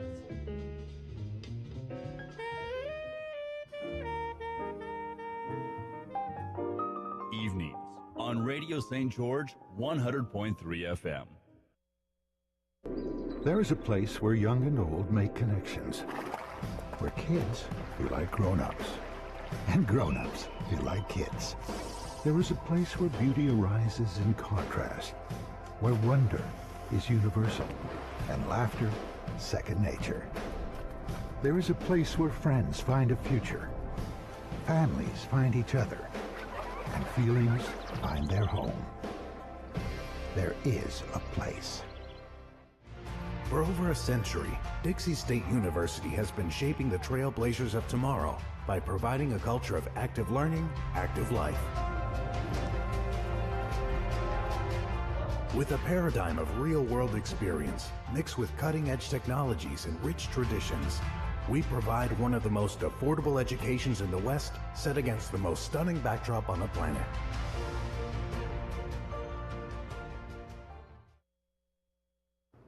Hey, I ordered a large veggie with garlic herb crust. Veggie? I thought you were more of a meat eater's man. Oh, I am, but now I can do both. Look, flavor patch. How does that work? What happens when that's gone? I've got Howie bread strapped to my legs.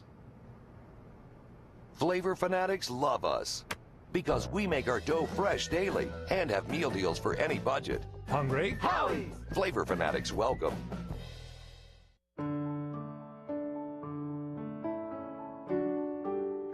From surgical suites to patient rooms to conference rooms. In scrubs, suits, or sneakers. With stethoscopes, computer code, or mops. We are all caregivers. Intermountain Healthcare. Healing for life.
Welcome back inside Trailblazers Stadium. If you TV and internet viewers, you've seen the video come back on. We little bit of an extended break, just getting a few things taken care of up here in the booth. We welcome you back inside the broadcast booth at Trailblazer Stadium. It's halftime. Dixie State trailing 7-3, and a lot to talk about in a game where there's barely 200 combined yards of total offense in the game. But still, a lot to talk about, more about what's not happening than what is happening. And Dixie State trailing 7-3. It's the InfoWest halftime report. We welcome you inside the report. Of course, you know the score already, 7-3. Let's break it down and give you some numbers. We'll bring Drayson back into the broadcast here in just a few moments. The Dixie State outgaining Western Colorado at the half, 121-81. But the Mountaineers capitalizing on a block punt, scoring a few plays later, and that's been their only score of the game. They did make a few other decent drives, but Dixie State was able to force punts in those scenarios, but not able to hold the Mountaineers out of the end zone at that point in time. In fact, if we look at the drive chart, here's how it goes. This is a combined drive chart, including both teams. Punt, punt, punt, punt, punt, punt, punt, punt, punt, punt, punt, field goal, punt, punt, touchdown, punt, punt. So that's, if you count those up, that's all of them. And so Dixie State getting a field goal, and the Trailblazers, and the Mountaineers getting a touchdown, but a whole lot of punting going on in this game. Both coaches will look to make adjustments in the second half. Dixie State just 1 of 9 on third down. Western Colorado is 3 of 9 on third down. Trailblazers, of course, did convert on that one fourth down conversion, but it led to just a field goal and not a touchdown. How about this? Dixie State 121 yards of total offense, only 15 yards rushing, and that's because you've taken enough sacks that there's negative 20 yards in total offense there and in those rushing yards, and those bring the rushing totals down. 136 yards passing for the Trailblazers in that half. Dixie State trailing. Let's give you some individual numbers. CJ Luongo, 9 carries for 23 yards. Lawrence Starks, 2 carries for 7 yards. Sanders at quarterback, 6 of 12 for 92 yards. Easton Smith, 1 of 3 for 16 yards. Trent Darms has not thrown a pass in this game, but has played. Dixie State has seen 3 quarterbacks in this game. Receiving, Xavier Smith, 7 catches for 89 yards. He's on pace to go over 100 yards receiving, and he has looked fantastic to this point. Macon Guy-Smith has been the yards after the catch. Casey Allison made a catch early in this game and has only been targeted a couple of other times. He'll try to, I'm sure the Trailblazers will try to get him involved in the offense in the second half. Defensively, Mike Jones leading Dixie State with 5 tackles. Darren Jones with 4. Trayvon Watson with 3. Remington Kelly with 3 as well.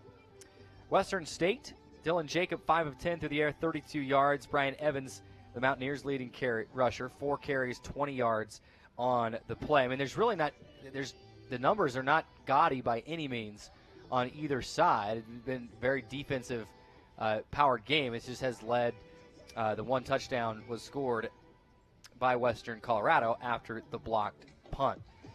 One thing that's encouraging for me is that this Dixie State team has been a pretty good second half team this year, and Coach Shane McClure, along with the coordinators, the offensive coordinator Blake Rowland and Willie Matt Garza, the defensive coordinator, they've been able to go into the halftime and win the adjustment battle at this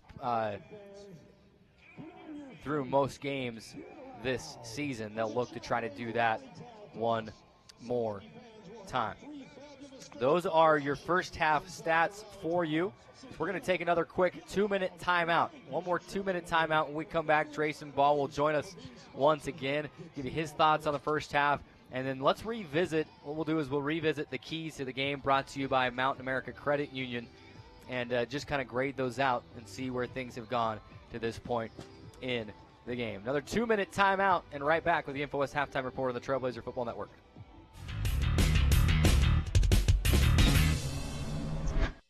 Camping World is here to help you connect to adventure and explore the outdoors with friends and family. Offering new and pre-owned RVs to fit every budget and thousands of parts and accessories for any need. Camping World has it all. With over 130 supercenters nationwide, you're never far from America's #1 RV dealer. No matter where your adventures take you, whether you need an RV, parts, or service, Camping World is here to help you every step of the way. Visit Camping World in St. George or shop campingworld.com today. There is a place where the desert comes alive, where rain breaks forth from solid stone and gardens spring from blistered rock. There is a place with enough color to make a rainbow jealous, where boulders are bigger than buildings and cliffs are higher than clouds. There is a place that will straighten your step, tighten your grip, widen your eyes, and open your jaw. There is a place.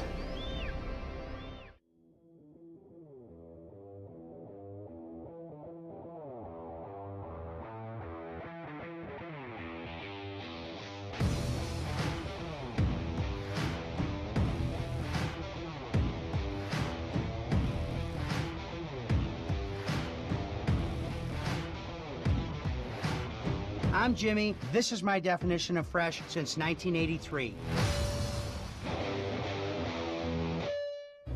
At Kneaders, we start simple, making bread from scratch with just a handful of ingredients. It's not the easy way, but it's worth it. Honest bread made without shortcuts. When you come to Kneaders, every loaf of bread, every sandwich starts here. Yes, it takes more time, but that's why we get an early start. Stop by today for dine-in, takeout, or drive-through.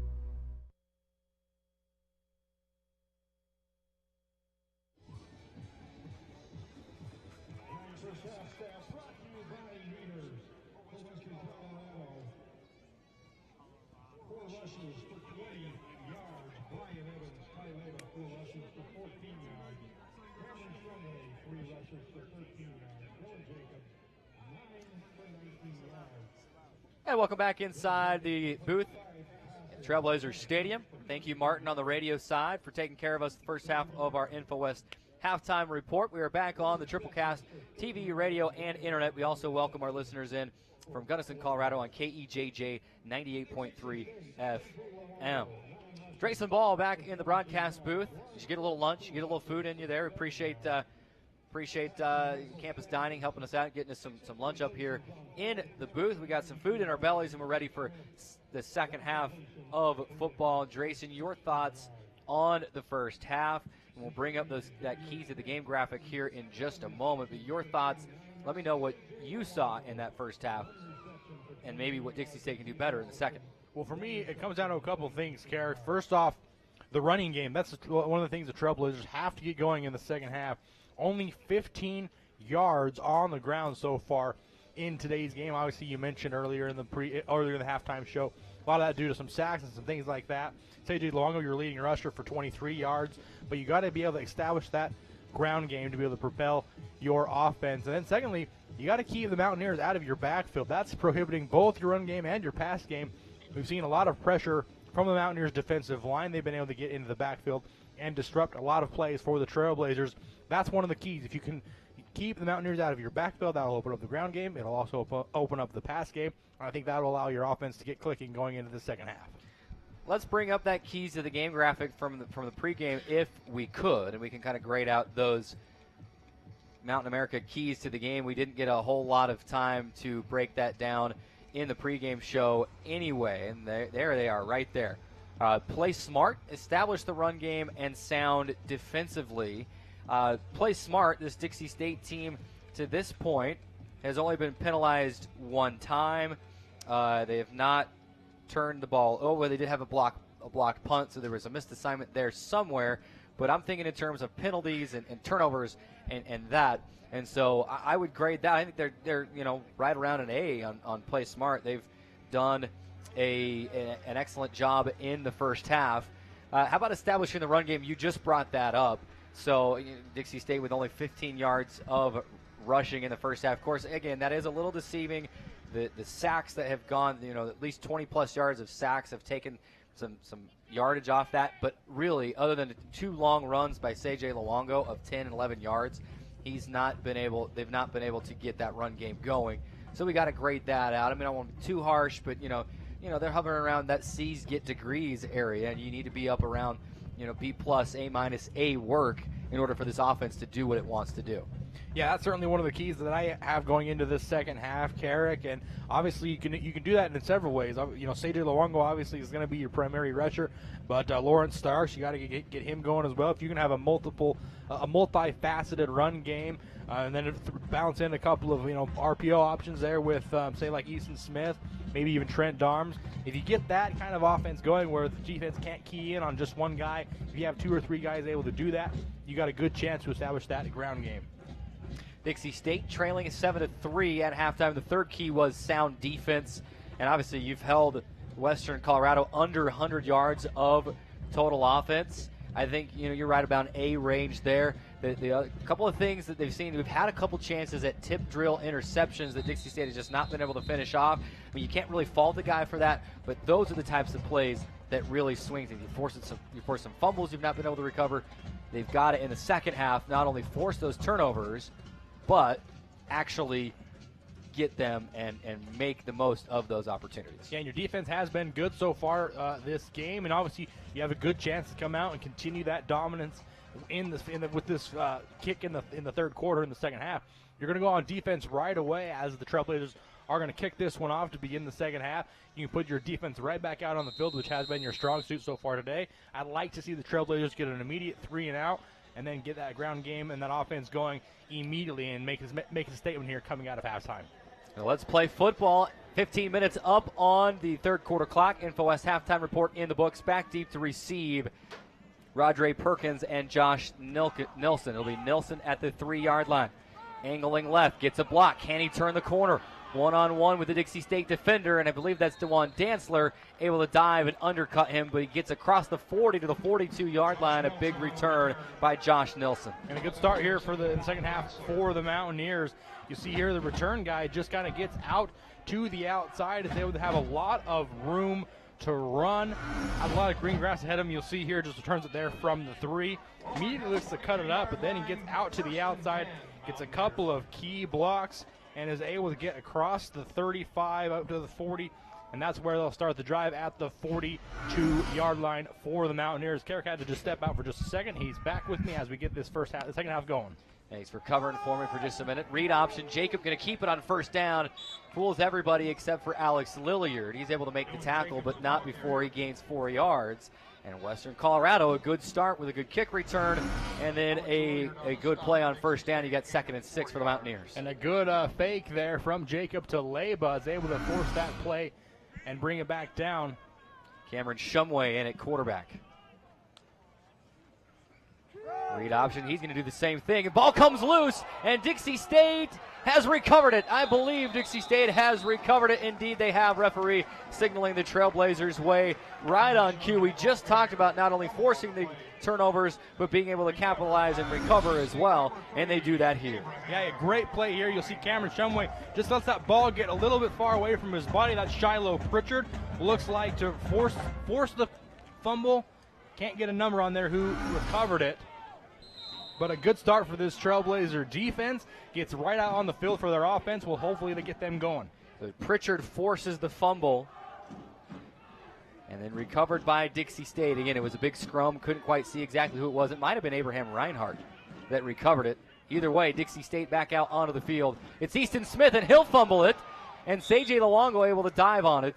A loss of 5. 2nd down and 15 upcoming. Goodness gracious. Yeah, this is just looked like a kind of another similar play we saw in the first half. Maybe a good snap, maybe just took his eyes off it, but this play, fortunately for the Trailblazers, Luongo able to recover it. It is a loss of 3 yards. It'll be 2nd down and 13 from the 41-yard line. Clock rolling, 13:50 to go. 2nd down and 13. They move it forward after saying it was originally a loss of 5. 4 receivers to the far side. Handoff to C.J. Luongo. And he'll pound his way back to, not even to the original line of scrimmage. He'll pick up 2 yards. It'll be 3rd down and 11. So just a good job by the Mountaineers defensive line. You'll see here, able to kind of just get him touched there right at the 45-yard line, the 40-yard line, excuse me, and then just a host of Mountaineers able to surround him and bring him down. 13-13 to go here in the third. Third down and 11. You'd hate to see Dixie State go 3 and out after forcing and recovering the fumble. Easton Smith, your quarterback, 2 receivers to either side. Snap to Smith.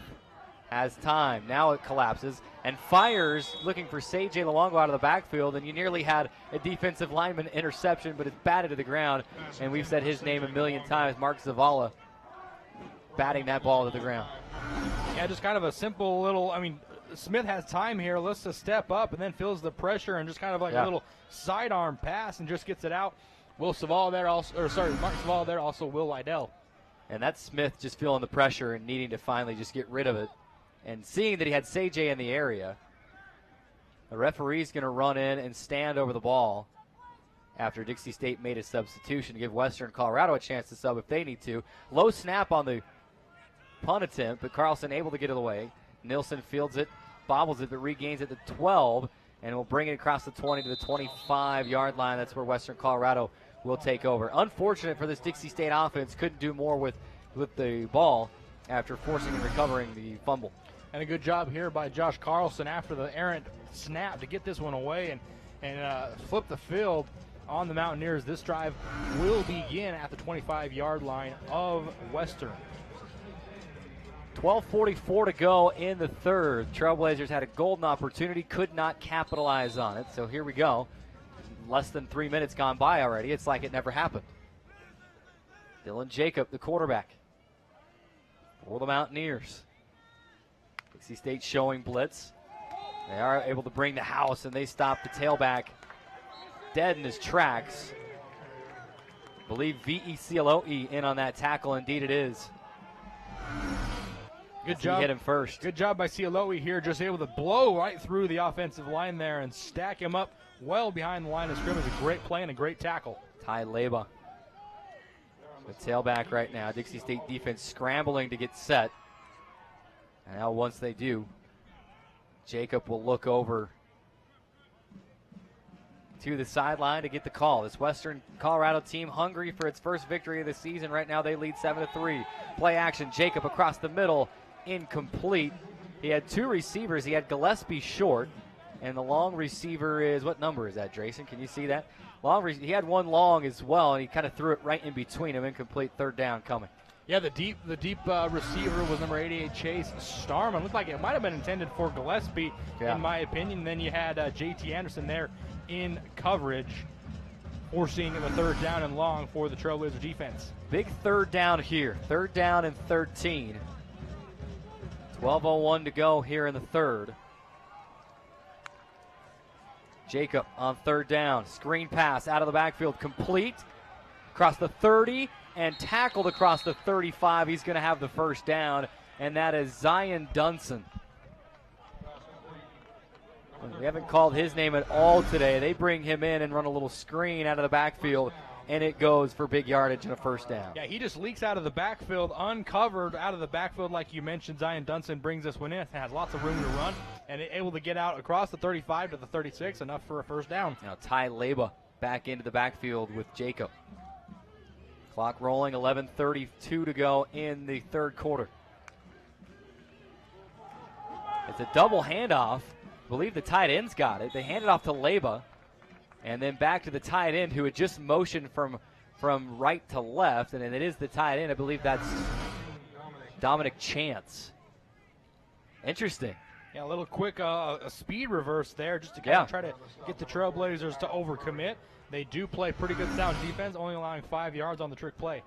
2nd and 5. Ball at the Mountaineer 41-yard line.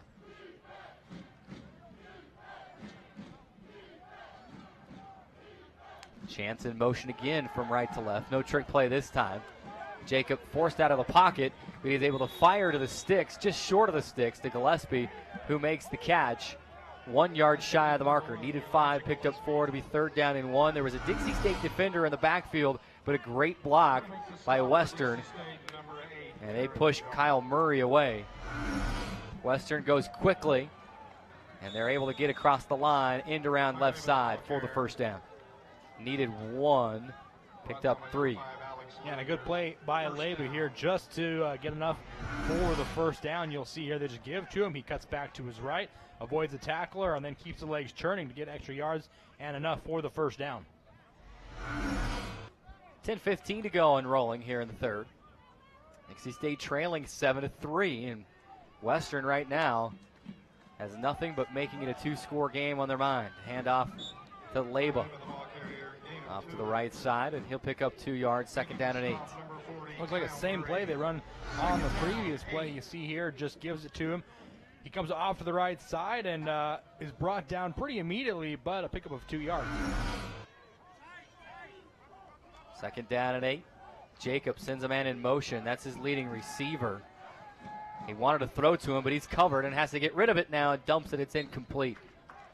That was Zach Manchester, his leading receiver, who they moved from the right side to the left side, and that was designed for Jacob to roll out to the left, but good coverage downfield. Yeah, and Shiloh Pritchard getting the penetration here, getting the pressure on the quarterback to force him to just throw it away.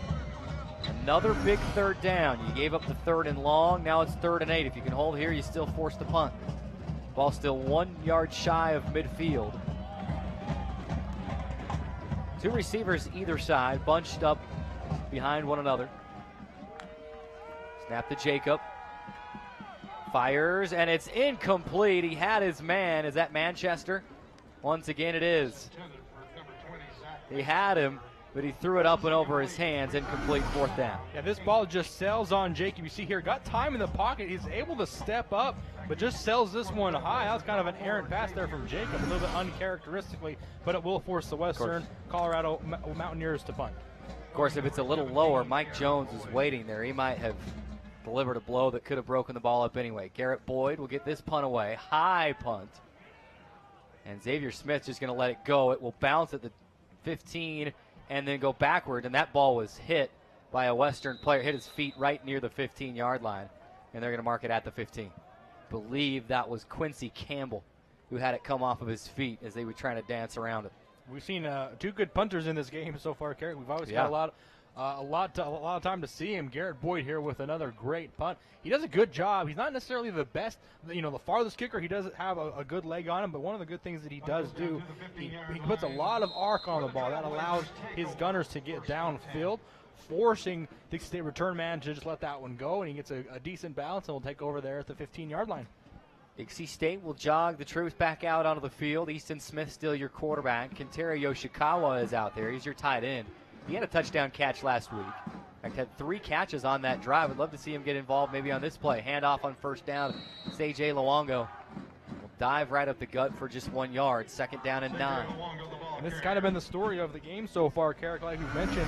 Trailblazers unable to get CJ Luongo going here. You see he makes one jump cut, but is tackled immediately there at the line of scrimmage by Desmond Marfizo.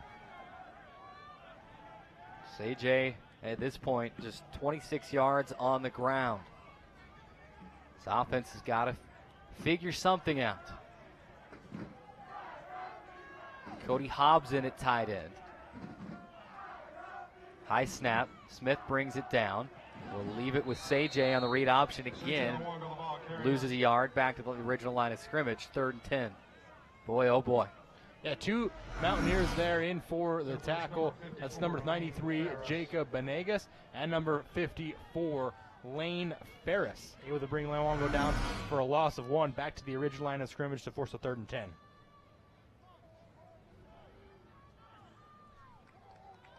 Third and 10. Ball at the the Dixie State 15-yard line. Snap to Smith. Pressure comes. He'll step up, and he can't get past the defender. He's sacked. If he can step up a split second sooner, I think he might have a chance to run for the first down. It was wide open center of the field, but they bring him down. And guess who? Mark Zavala, number 95, able to get here off the left edge, forces Smith to step up in the pocket, but there he spins around and is able to bring him down for a loss and a sack. The Trailblazers will be forced to punt from their own 11-yard line. Ball is 5th tackle of the game. Carlson standing in his own end zone about 1 yard deep. Nilsson just beyond midfield. Set to return. Carlson, a couple steps to the right, an end-over-end kick, booming. Nilsson on the run will field it off the bounce at the 30, gets a block, still on his feet, stiff arm, and then is brought down across the 40 to the 41-yard line. Short field for Western Colorado. And just like the first half, either team able to find the end zone or even a field goal early in the half. But a good punt here from Carlson. You see just a deep punt down the field. The problem with that is when you kick the ball down the field, like we mentioned, the opposite earlier with Garrett Boyd, this one goes down the field, more of a line drive style kick. It doesn't allow your gunman to get down the field. That's why the return man was able to just pick that one up off the bounce and pick up a handful of yards to start this drive at the 41-yard line. 7-11 remaining here in the third. Shumway's your quarterback. He's going to hold on to it, and he's brought down. Man, he's so big. Dixie State defender had him in the backfield after the option to keep it, and he's able to run out of that and still pick up a yard. Yeah, that's just the benefit of having a big quarterback like Cameron Shumway at 6'6". You see that's number 33 right there. Tane Tuifua gets him, but Cameron Shumway, big enough and able to just kind of muscle his way forward, picks up a yard. 6:41 to go in the third. This game has flown by. Not even 2 o'clock yet, and we're halfway through the third quarter. Jacob back into the game, and he'll scramble out to the right side. Is forced out. I don't know how many red jerseys you count there. 1, 2, 3, 4, 5, 6, 7 at least. That forced him out of bounds on the right side. He'll lose a couple of yards. Third down and long. That's a good play here for the Trailblazer defense. You see the run-pass option. Jacob keeps it. He's able to get outside, but you see 4 or 5 Dixie State defenders there just surrounds Jacob. He wisely decides to get to the sideline and get out of bounds to avoid contact. Third down and 11. We've seen Dixie State this year, and even in this game, give up big third downs. You'd love to force this one. Snap to Jacob. Loads up, fires downfield, and he threw it over Gillespie, incomplete. Gillespie kind of lost his footing a little bit, couldn't get to it. And this was just kind of a back shoulder throw on a fade route on the outside. Gillespie getting down the sideline. Jacob tries to throw him open on that back shoulder. You see the coverage over the top. This ball not placed accurately, however. Gillespie not able to get to it, and the Trailblazer defense forces a fourth down. I tell you who is probably having fun out there today. Garrett Boyd and Josh Carlson, the two punters. See in the field maybe a lot more than usual. Boyd puts this one into play. Smith will call for the fair catch, but then lets it roll, and it will take a Western bounce inside the 20 down to the Dixie State. We'll mark it at the 17-yard line. Ought to be a good day character. Maybe look up in the record book to see total number of punts in a day and total number of yards in a single game. Could go back and figure that out. Let's do it. Let's get our statisticians on that. Oh, wait, it's just you and I up here in the booth. 6:14 to go. We got devices up here, though. We can look stuff up. We're going to have a chase, see who can get to it first. You're on your iPad, I'm on my MacBook. Who can get to it first? I like your chances just because you know your way a little bit better around the Trailblazer Athletic website. So, but I got it right here. 6:14 to go. Dixie State's going to hustle out onto the field on first down. Smith connects with DeJuan Dantzler, evades a defender to the 40, cutting inside, still on his feet at the 50, across the 50 to the 40, to the 30, foot race, 20, 10, 5, touchdown. DeJuan, no, did he step out? Yeah, touchdown. 83-yard touchdown, pitch and catch from Easton Smith to DeJuan Dantzler, and DeJuan did a ton of that work himself. Tremendous play here for the Trailblazers. This is what we needed for all day, Carrick, is just them to have a big play to get this offense going. A tremendous play from Dantzler here to get on the sideline, make a bunch of guys miss, just able to weave his way in and out. And then obviously you see the speed there at the end to just blow by inside the 20 to put the Trailblazers on top 9-7. What a play. Dixie State leading 9-7.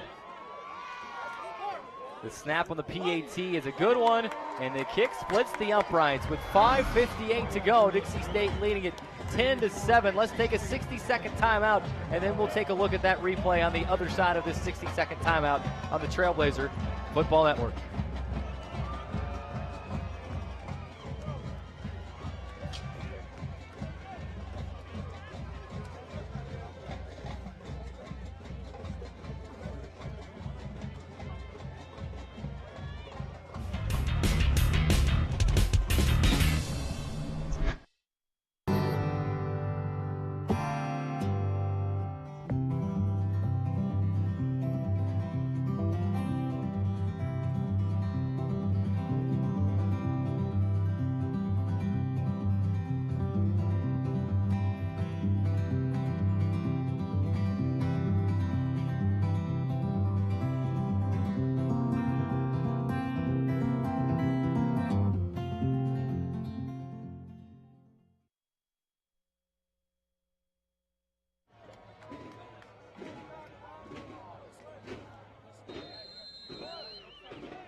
Welcome back. 5:58 to play. Dixie State leading 10-7. Jurgensen puts a foot into this one. Nilsson will field it right at the goal line.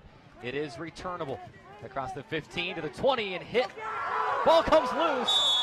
Western's going to recover it just across the 20 to the 22-yard line. Yeah, good play here from the Trailblazers special teams. He's either able to get down the field quickly off of a good kick from Jurgensen.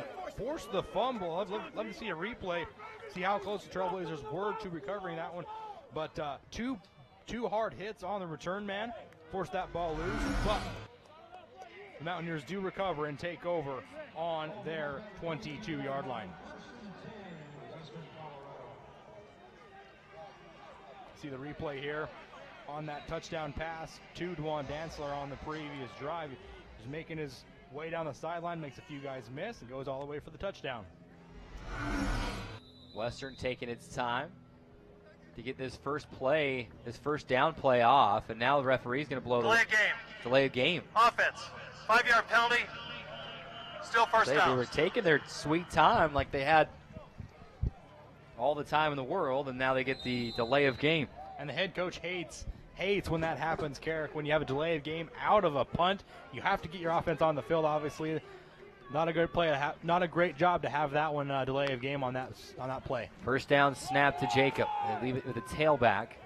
That Leba, I believe, he'll pick up 2 of the 5 yards they lost on the penalty. And it's second down and 13. The important part for Dixie State now is to let that big play be the spark plug to the rest of the stuff you want to do the rest of this game. Yeah, sometimes that's all it takes, Carrick, is one good play to get your offense going. That's sometimes all that you need. Hopefully that's the case for the Trailblazers today. Clock rolling, 5:20 to play.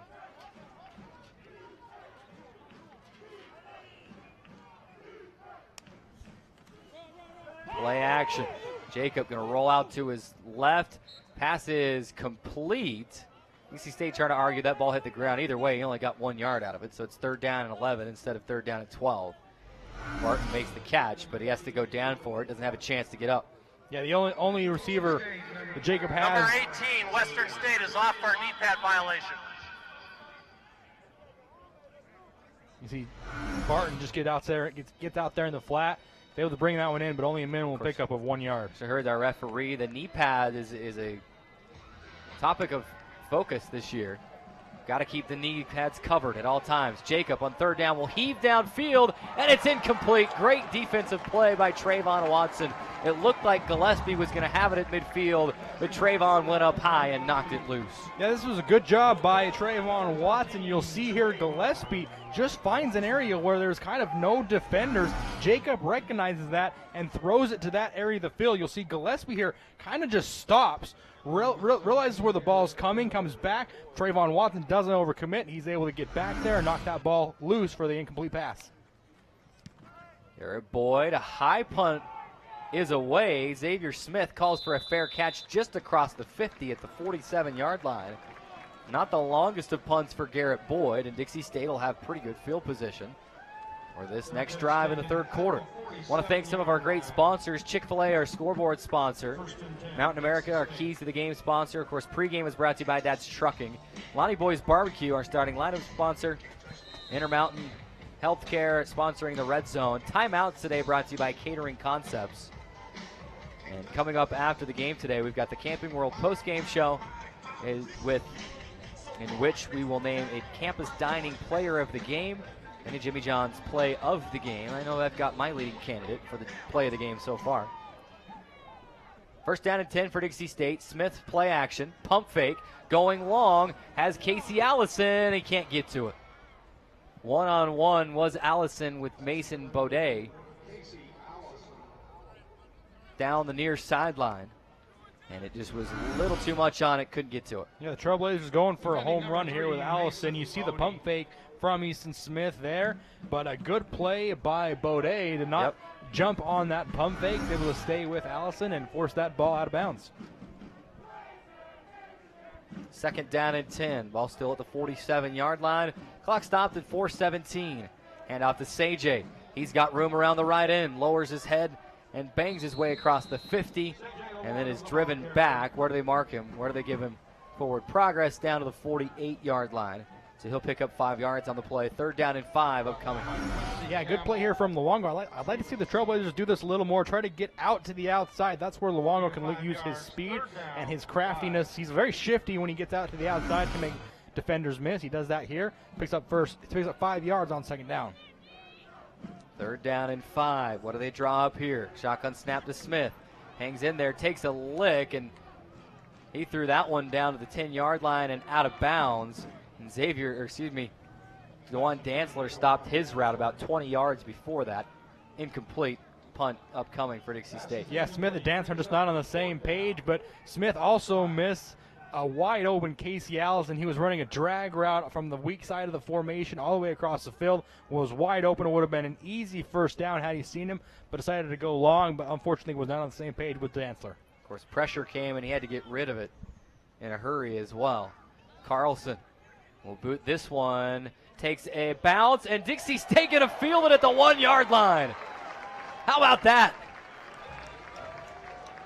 Elijah Isaiah chases that ball down. It bounced at about the 10. Isaiah chased it down at the 1-yard line. It's a 99-yard field for Western. And a very disciplined play here from Elijah Isaiah. A lot of times when you have your gunmen running down the field like that, they'll see the ball bounce and then they'll give up on the play, especially when they see it going towards the goal line. Elijah Isaiah does not do that. He follows the ball all the way to the goal line, is able to keep his feet in the field of play and bring that one down inside the 1-yard line. It'll be a tough scenario here for the Mountaineers just to get this ball out of the shadow of their own end zone. 3:29 to play. Third quarter, Dixie State a 10-7 lead.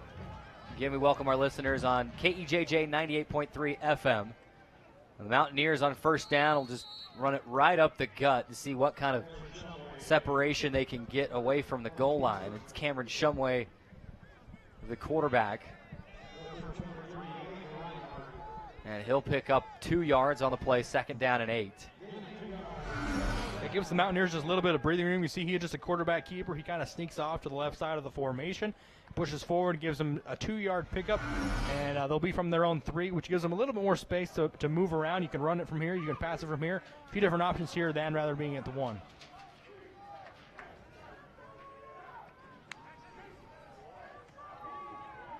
On the second down, handoff to Leba, and he'll break through. He's got a first down yardage and then some. And he's out near the 15-yard line, a first down for Western. Yeah, good option here to just give it a Leba. The big guy, the speedy guy, gets to the outside and makes a couple guys miss and gets a lot of breathing room for the Mountaineers and picks up the first down in the process. Of course, I jinxed that play. I was just grabbing my notes to see when the last time Dixie State recorded a safety was. I'll take it. That one's on me if you're superstitious. 2:20 to go here in the third. Jacob will leave it with Leba. And he's stacked up right at the line of scrimmage. No gain, second down and 10. And this one just was run right up the gut, and the Trailblazers defensive line was able to surround Leba here and bring him down for minimal to no gain. You see there, that's number 54, Tyson Roberts, bringing him down there at the line of scrimmage. It'll be second down and 10 yards to go. 1:50 to go until This quarter is over. I can't believe it's still not even 3 o'clock yet. We're not even 2 hours in. We're almost 3 quarters in. Jacob, out route to the near sideline. It's complete, and Barton's going to escape a tackler, and he's tackled just shy of the marker, 1 yard shy, needed 10, got 9. It'll be 3rd down and 1. Yeah, just a little out route by Barton, a low snap. Jacob able to recover, finds Barton out in the flat. That's Alex Lilliard not able to wrap him up and bring him down. So it'll be a 3rd and 1 for the Mountaineers. 3rd down and 1 here. Of course, their 3rd down and short specialist, Cameron Shumway, is onto the field, as well as the big tight end, Tremel Stanley. Quarterback keeper. Shumway is right at the marker. Only needed one. They haven't signaled 1st down yet. I think they're going to measure. I think they're going to bring the sticks out to measure. From our vantage point, it looks like he's right there. I mean, it's close. That's why they're going to bring it out to measure. From our vantage point, it looks like he might be just a hair short. Looks like the marker's there at the 23. The ball's not quite to the 23. This could come down to There we go. Great look from our CEC crew there. I think they got it by a nose. 1st down. I thought it looked like where they initially put the ball down, it was going to be a 1st down. Of course, it gives us the opportunity to brag about our great students and staff that work here, CEC TV. You see Lauren and Trey hard at work inside the production van. We are certainly blessed to have all of them around, and very lucky to have the type of production we have. On 1st down, it's still Shumway. Fakes the pitch, and he's going to juke a defender out of his shoes and is upended at the 35-yard line to the 36. Boy, he faked the pitch and then juked the defender out of his shoes and went to the 36. It was a good play by Shumway here. You see just fakes the pitch out to the right, gets a good block there on Alex Lilliard, and he's able to get out onto the sideline and get a lot of room to run. Kind of an interesting tackle there. Didn't even know what he was doing, but fortunately for the Trailblazers, that's where this play comes to an end. Under a minute to go in the 3rd, 35 seconds to be exact. Play clock at 13, so we'll see at least this play. Gillespie in motion. They'll fly sweep it to him. He'll cut it up inside early, and he's tackled after a gain of 1. 2nd down and 9. Ball to the 38-yard line of Western. Now the Mountaineers can just ride this one into the 4th quarter if they choose. An injured Dixie State player down on the field. That will stop the clock. We'll keep it right here. That might be, and I don't want to speculate until I know who it is. There's only a few guys that wear the multiple armbands. Mike Jones is one of them, but he just walked to the sideline. It might be Darren Jones, Drayson. Yeah, not able to see. Tough view there as he's laying on his back. Not able to get a number. No, it's not Darren. I see him on the near sideline. That's what I didn't want to do. We won't speculate any further. Now we're going to get Shiloh Pritchard. I said I wasn't going to speculate, and then I did. Kind of broke my own. He's up, and he'll walk off under his own power. Hopefully he's okay. He's an important cog in that Dixie State linebacking core. 18.8 seconds remaining, and now you wonder if Western's still going to be content once they wind this thing to let the clock just roll off. They're staying over there like they want to. I think they'd rather just – they may not even come back onto the field. Clock rolling at 15 seconds, and Western's still over on the sideline. I think they're just going to ride this out to the 4th quarter. Of course, if you're Dixie State defense, you kind of have to stay out there in the event that Western runs out to run a play after you maybe started making your way to the sideline, but that will do it. 3 quarters of football in the books. I don't know what it is about these two teams, but it always comes down to the wire when they get together. After 3 quarters of play, Dixie State 10, Western Colorado 7. Let's take a 60-second timeout. Come right back on the Trailblazer Football Network.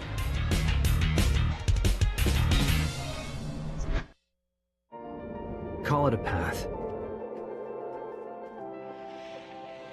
or way through. It can be arrow straight or have twists and turns.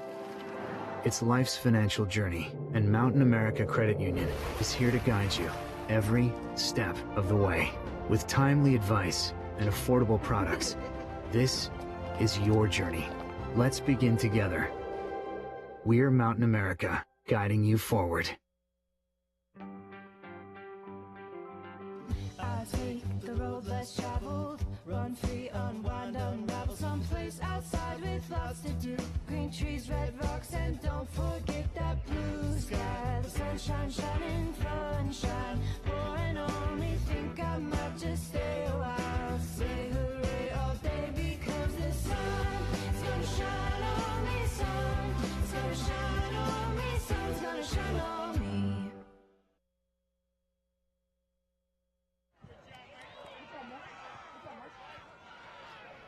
And on 2nd down and 9, Jacob trying to find Gillespie down the near sideline. They hurried through that timeout. They've been a little bit better about that. It's incomplete. 3rd down and 9. Gillespie couldn't quite get to it. Good coverage by Mike Jones on the near sideline. For a while, they were hurrying through the timeouts, and I was hesitant to take the full 60-second timeouts. It's not media format. We don't have a red hat down there to stop them. But then they got a little bit better about it, but that one they hurried through. We missed that play, but that's okay. 3rd down and 9 now. Trailblazers looking to dial up a stop with 14:55 to go in the 4th. Snap to Jacob. Jailhouse break. A flag will fly back to the original line of scrimmage. It's a sack. And I think that's Wes Moyai that got to him, judging by the celebration. There's a flag down at, well, it's not the original line of scrimmage. It's down across the 35. Holding. It's going to be a hold, and they'll decline it. That penalty's declined. 4th down. I thought, judging by where that flag was thrown, that's probably what it was going to be, and Moyai's able to get to him. And that's interesting because sometimes that flag was thrown by the line judge. A lot of times when you see holding, you'll see it come from the back judge here in the backfield, or the referee even in the backfield. That one came from the line judge, but a great job there by Wes Moyai, able to get at the penetration, force the sack, and the 4th down punt for the Mountaineers. Garrett Boyd will get this one away, a booming punt. Xavier Smith backpedaling, calls for a fair catch, and makes the catch at the 22-yard line of Dixie State. That's where they will begin this drive. Anymore, when you see that flag fly on a quarterback sack play, you just kind of hold your breath because of the way that they're protecting quarterbacks and things like that. So you kind of hold your breath and wait and make sure that it's not some sort of roughing the passer or thing like that.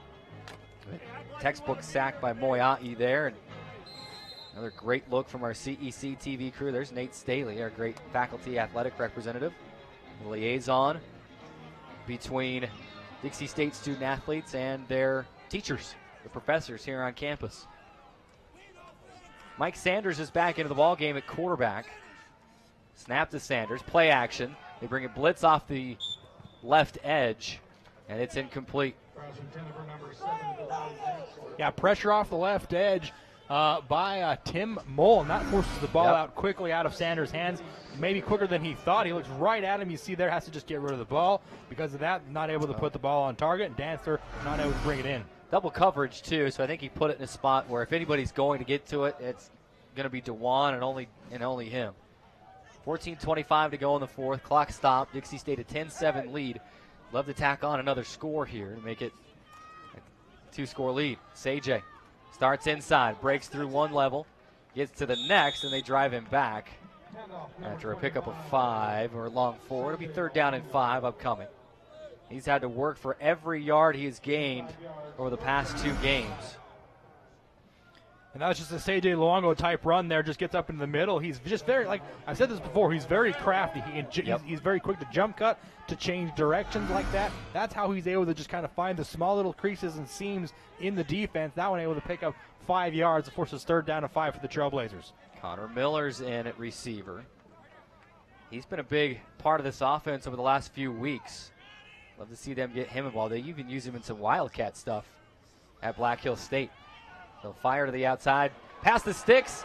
Casey Allison making the catch. He'll make a break across the 50 to the 40 and brought down from behind at the Western Colorado 40-yard line. Casey Allison making a big catch.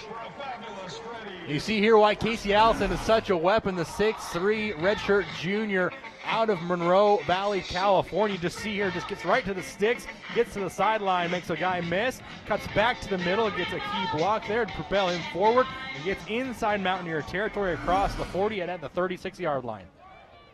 Dixie State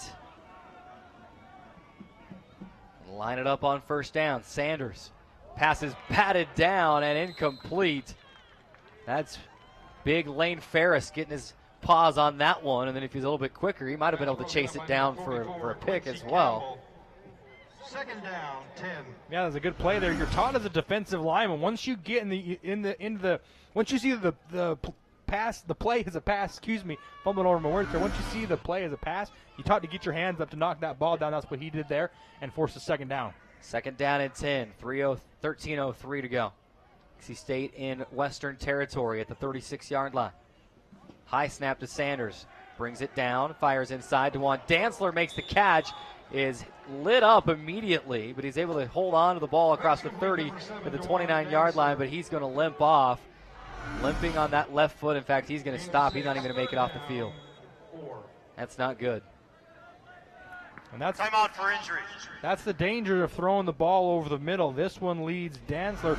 A great catch as he's able to bring it in, but as soon as he turns, he is lit up by the Mountaineers defender. That's one of the dangers of going over the middle. A lot of times, defenses will leave that part of the field open, specifically so that you throw it there. But the middle of the field is unique because you're able to collapse so quickly because you know where the play is going. That was the case there where the Mountaineer defender was able to just collapse and light up Dantzler right there after he caught the ball. He's still on the ground. Well, hopefully hope that he's okay. Let's take an injury timeout. 12:48 to go in the third. Dixie State a 10-7 lead. 3rd and 4 upcoming, but first a 30-second injury timeout on the Trailblazer Football Network.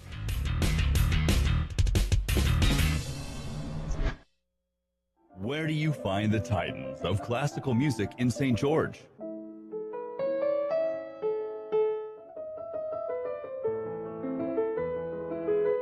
Classical music on Radio St. George, 100.3 FM. Where do you find the legends of jazz?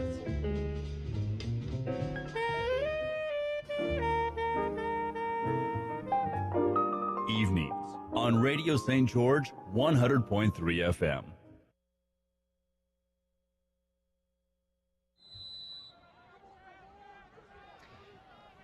.12:44 to play here in the third. Welcome back.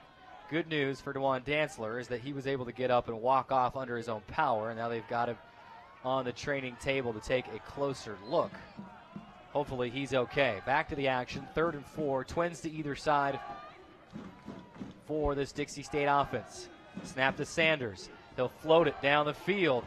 Pass is tipped away and incomplete. Great coverage by Western on that play. Pass was intended for Connor Miller. Thank you. I've been asking to get him involved, and there he was, but couldn't quite get up and make the catch. Good defense. And great coverage here from defensive back Josh Nelson, just staying right with Miller there. And good job to get his head turned around. That's the key for when they look for pass interference. If you're able to get your head turned around and get the arm up extended, that's a good play right there from Josh Nelson, able to force that ball out of the hands of Connor Miller and force a 4th down here. 12:18 to go. And they're going to go for it. Play clock down to 2 and a 1. Then that no man's land. Got to go for it on 4th down. Pass is tipped.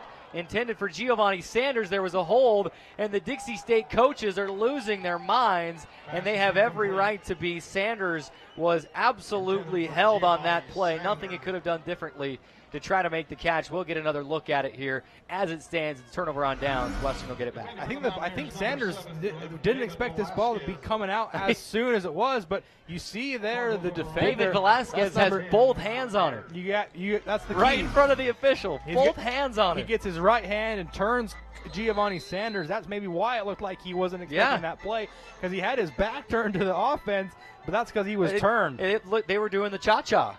They were in a line and doing the cha-cha there in the middle of the field. Jacob on 1st down. Quarterback keeper runs into the back of his own guy and falls to the turf. Yeah, just kind of a quarterback keeper there, a run-pass option. And this one just kind of goes nowhere. He just runs right into the backside there, you see, of his offensive lineman. Gavin Demond just kind of runs that play into the ground. 2nd and 7 for Western. Do we credit Demond with the tackle on that play? I'm not sure who you credit that with. I guess it's the closest player to the tackle. I'm not sure. Maybe the same as just, as he slipped and went down. Snap to Jacob on 2nd down. Oh, boy. Barton is wide open, makes the catch across the 50. Foot race, and he's knocked out of bounds, I believe by Alex Lilliard. Across the 20. And this was just a Western in business. This was just a blown coverage by the Trailblazers. You see here, you had a guy cutting across the middle, and both Trailblazer defenders keyed in on that guy. It left Barton open on the seam route, or on the fade route on the outside. He's wide open, is able to set up the Mountaineers inside the 25-yard line. Good news is that Lilliard's able to catch him, so it's at the 25, an opportunity to at least try to hold to a field goal attempt here. They'll leave it with Leba, and he's driven back immediately. A couple of Dixie State players, but the first to him is Abraham Reinhardt. Yeah, great penetration from Reinhardt here. You'll see here he's coming in on the blitz, able to get through the line there. You see after it gets past the blocker and brings down Leba in the backfield with a loss of 1 on the play. 2nd down and 11. Dixie State defense will try to redeem itself from the blown coverage. Well, what is this formation? We've got, that's an offensive lineman lined out at the receiver spot. Jacob, quarterback keeper, and it goes for a gain of 1 maybe. They brought Grant Smith, the freshman offensive lineman, and lined him up out with the receivers. Yeah, you only had 3 linemen there at the point of the snap. You had the center and then the 2 guards, and then you separated the tackles out way far off to the sidelines there with the receivers and the slot receivers. Weird format. I don't know if I've ever seen anything like that. And that play goes basically nowhere. Of course, it's a 3rd down and 10. No gain. A critical 3rd down for the Trailblazer defense. 3rd down and 11. Snap to Jacob. Blitz coming, rolls out to his right, fires, and the catch is made for the 1st down. Wow. Manchester, Zach Manchester. I'm having a hard time seeing these numbers every once in a while. And it's Zach Manchester making the diving catch, and he was able to keep his feet. I'd love to see that again if we could. He had kept his feet in bounds, and he gets the forward progress for the 1st down. Read option. Jacob's going to keep it. Tries to stiff arm Remington Kelly, and Remington says, I'm taking you down. No gain. 2nd and 10. It's awfully hard to out-muscle Remington Kelly, the 6'3 senior defensive lineman, 235 pounds. Going to be tough for a quarterback to keep him off him. You see there, Kelly just too strong, brings him down for no gain. 2nd and 10. 9:28 to go. And not afford to give up a touchdown here. In a 10-7 ball game. Jacob fires to the outside. Receiver slips but makes the catch still. And that is Bryce Harvey. They'll go for 4 yards. It'll be 3rd down and 6. Ball at the 11-yard line. I think they're going to give him, well, the scoreboard says 3rd and 5, but it looks like they only gave him 4 yards, judging by where the ball is marked. We'll say 3rd and 6 from up here at the 12-yard line. Mountaineers certainly in field goal range at this point, would like to force a field goal rather than giving up a touchdown in this point of the game. Snap to Jacob. Pressure comes. He's going down. No, he escaped the pressure somehow. Roll back across the left side. Fire to the end zone. It's incomplete. A flag flies. Oh, no. Is that going to be roughing the passer? Or is there a possible hold back there? That flag's sitting at the 33-yard line. No, this is going to be roughing the passer on Sebastian DiMartini on that play. Just inexcusably, no way Jacob is going to be able to complete that pass. Rolled out to his right. Thought he was going to go down. Had to roll all the way back out, almost across the entire field. Throws it across his body. They are discussing with the referee here. I'd like to see what this call is, but it is going to be. He might pick it up. At the moment, it is. No. Roughing the passer. There is no roughing the passer on the play. They pick it up. And they pick it up. Might have been one of those cases you saw immediately. DeMartini was helping the quarterback up. It might have been one of those cases. Love to get it on replay here if we could, just to see what exactly happened there in the backfield. I'm interested to see if was there a knee that came down over here. No, the ball was almost stripped. And he came back over here. DeMartini in pursuit. No, he just stuck the hand up. That's absolutely the right call. And he was going for the ball. He was trying to reach up. And block the ball, and just his momentum kind of carried him into maybe the helmet. But that play is good because he's going for the ball. This will be Chandler Davis from 29 yards. Right hash. And it's good. Not a very pretty looking kick, but he knocked it through, and we're tied at 10. 8:26 to go. Trailblazers and Mountaineers locked in a 10-10 battle, but the Trailblazers happy they can hold to just a field goal. Let's step away. We're just going to take a 30. We don't want to miss any action. 30-second timeout and back on the Trailblazer Football Network.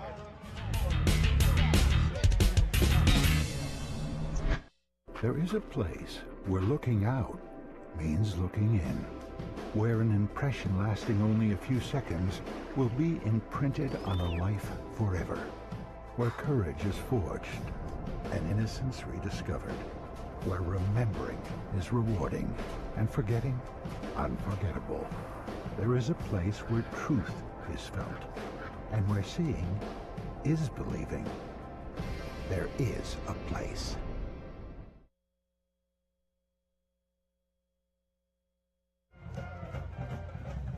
And welcome back. 8:26 to play. Drayson, doesn't matter how the ball looks as it's going through, as long as it goes through. Chandler Davis, 28-yard field goal. We're tied at 10. 8:26 to go. They don't award you for style points in football, Carrick. As long as the ball gets across the goal line or over the bar, it's good for points. So that's all that really matters in this game.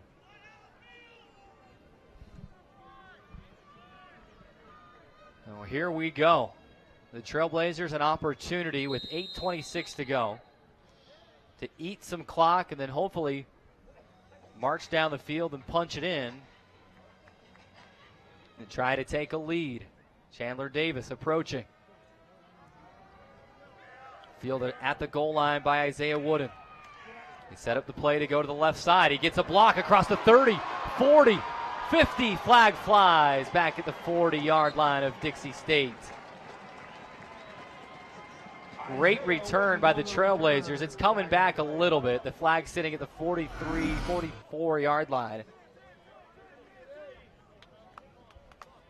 Hey, I see Isaiah Wooden here. Just gets behind a bunch of blockers and gets out there. Love to see where the flag would have come in. Hard to see from that angle where the flag maybe was. zoomed in a little too close. He was on the other side of the field. Holding on the return team, number 18. Brad That's a Duran. 10-yard penalty from the point of the infraction. First down. And the flag was sitting at the 34. I kept saying it was across the 40. Sometimes I can't read hash marks. And also that, the referee's throwing that and it takes a bounce as he's running, so the momentum carried it to the 40. It's back to the 25. It's not the worst case scenario, but man, you'd love to be starting in Western Territory. 8:18 to go. We are tied at 10. Easton Smith brings the troops out onto the field. Handing off to Sajay around the left end, and he's just brought down by the ankles. If he can break that one, he's got first down yardage and probably then some. And that's Desmond Marfizo able to lock up Luongo's ankles, keep him from going forward. A good open field tackle. If he's able to break that, he's got a lot of room on the sideline. Maybe picks up a first down, if not for that tackle by Marfizo. 7:50 to go in the fourth. 2nd and 8. High snap to Smith, brings it down. Tosses to Allison, kind of on a comebacker. The problem was he had to come back so far to get it. He caught it behind the line of scrimmage, and then he picks up just 1 yard. Yeah, there's kind of a little screen out here. You got one receiver blocking downfield. You got Allison on the comeback route. And just too many white jerseys to make it work. Yep, just too many Mountaineers defenders out there. They smelled that one out well, and that was a minimal gain, 2 or 3 yards on that one versus 3rd down and 6. 3rd and 6, and this is the big 3rd down. You can't give the ball back with this much time left.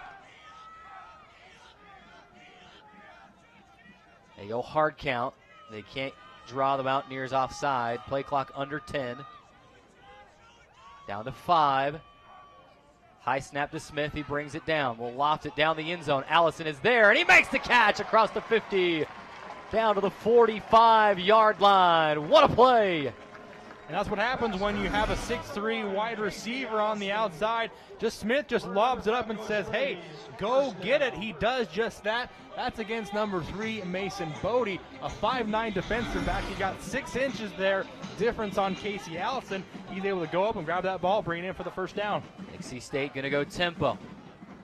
Fake the handoff, swing it out to the right side. Xavier Smith, the catch, has a block, and he's forced out of bounds, and a flag flies late. One on the far sideline, one in the middle of the field. Xavier Smith, flag on the play.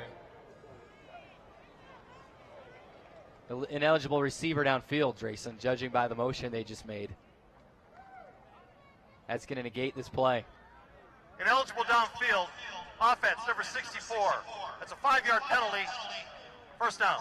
Jericho Dial getting caught, sneaking down the field. I don't know if we're going to be able to see here exactly where that was, but a great play by Easton Smith. You hate to see a quarterback take a shot on a throw like that and have it go for naught.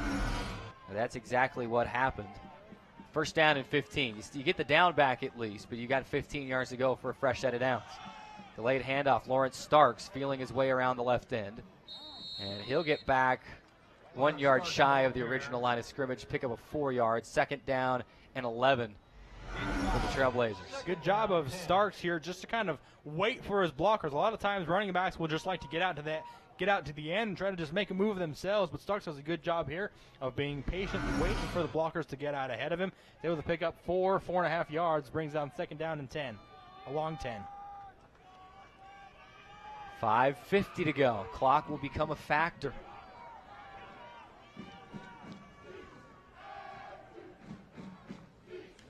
Snap to Smith. He'll leave it with Starks. Stays on his feet. How did he do that? He'll pick up 5 yards on the play, and it will be 3rd and 5. There's a lot more in the playbook for that than for 3rd and 10. It looked like he was going down, stuck the hand out, stayed on his feet. There's like a little crab walk here. You see 1, 2, 3 times with the left hand on the ground. It was kind of a crab walk almost his way for a 5-yard They pickup. give him the 35. His knee might have hit 2 yards before that, but we'll take it. 5:10 to go, 3rd and 5, and a big third down here. 12 seconds on the play clock. Easton Smith will look over to the sideline. Play clock down to 7 and 5, 4, 3. They get it off. Snap to Easton. Lobbing it downfield. Nobody there. Pass interference.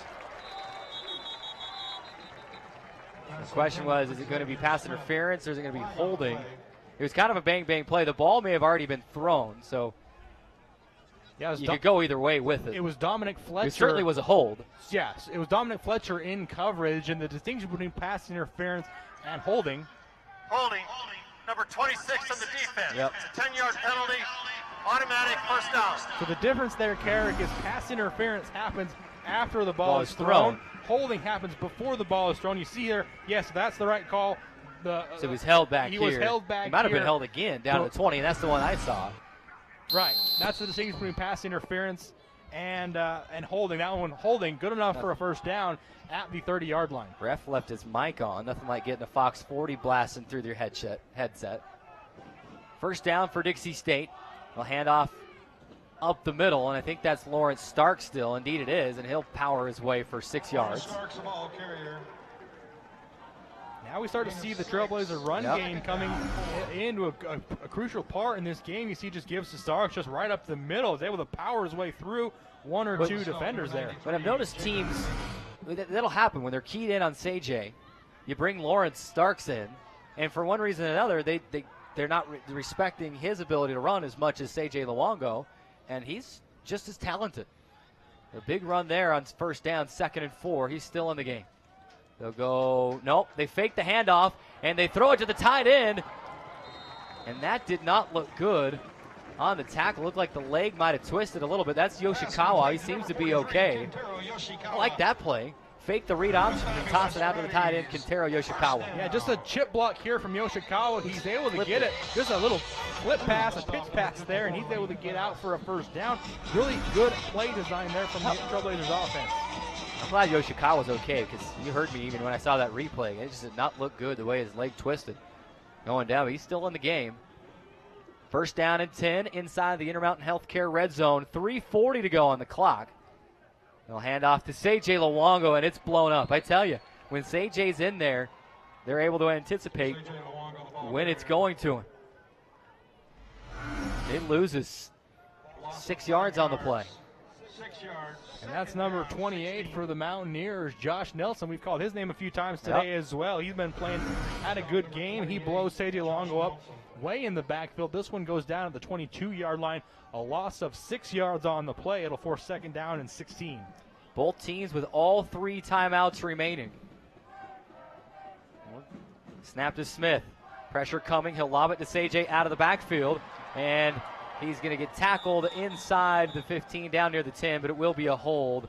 I think Xavier Smith's going to get called for it. He knows it too, because he was trying to make some space. Anytime you're kind of caught blocking from the backside like that, even if it's not really a hold, you're just begging the official to throw the flag. Holding. Offense. Number 4. 10-yard penalty for the point of the infraction. Second down. That one hurts because now you're moving further away from even field goal range. It'll be still second down, so now you look at this and you say, all right, we've got 2, maybe 3 chances to try to pick up this first down yardage, or if you can get down near the 20, you might be able to kick a field goal. 2:45 and rolling to go. Second and forever. Smith fires to the outside, back to Smith, makes a man miss, gets inside the 20, he's got speed, 10, 5, touchdown! He's Xavier Smith. No flags, how about that?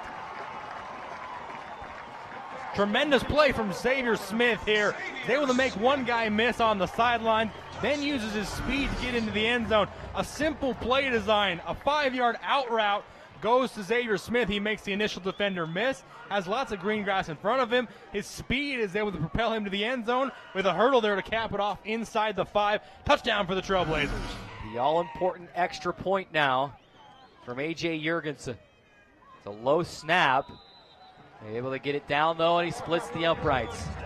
He's 3 for 3 on his kicks today. 2 extra points and a field goal. Dixie State leads at 17-10 with 2:33 to go in regulation. Let's take a 30-second timeout. We'll come right back on the Trailblazer Football Network.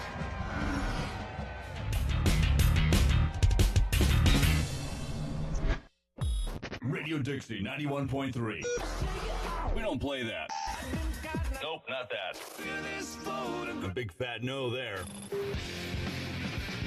That's what we play. And stuff like that.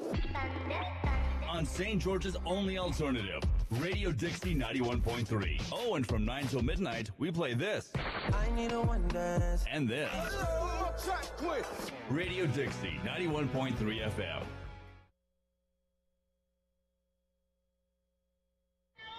Welcome back to Trailblazers Stadium. 2:33 to go, and Drayson, the Trailblazers, after that wonderful play, right back up on top. An opportunity to shut things down on defense for the win.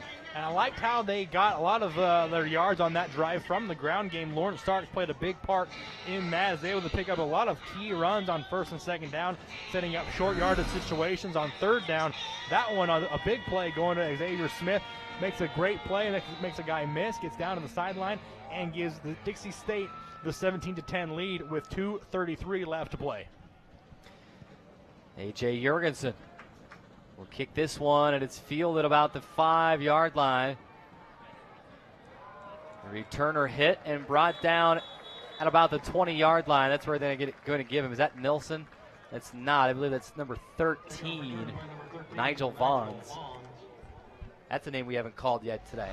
They'll mark him the 21-yard line. The 79-yard field for Western, trailing by a touchdown and an extra point with 2:25 to go. If you're Dixie State, you got to keep everything in front of you. You can't give up the big one. You certainly can, Carrick, and that's what they've done all season. We've seen a lot of times the Trailblazers have had the bend and not break mentality as a defense. They have to have that mentality here. You got 2:25 on the clock. They've got all 3 timeouts. They've got time to move down the field. The defense has to be good on this drive. Dylan Jacob on first down has time. Now he's flushed out to the right side, pulls it down, lets it fly now, and it is caught by Barton. He is smashed. I tell you, they gave up the big one, but I think they could almost call offensive pass interference on this play, Drace. And we're going to get another look at it here. They'll have the ball at midfield. We'll have to see what we can see as the ball comes in. It looked like Barton kind of gave a little bit of a, nope. Defender just ran past him. That's why we have replay, so that I can correct myself. 1st and 10 for the 50. Pocket collapses, and Jacob goes down. He'll lose 5 yards, and a whistle and a timeout going to be taken by Western Colorado. And Wes Mala'i in there on the sack of Brian Jacob. You see here, just steps up. Wes Mala'i just gets off the block. He brings him down there for the sack. Forces 2nd down and 15. 1:57 left on the clock.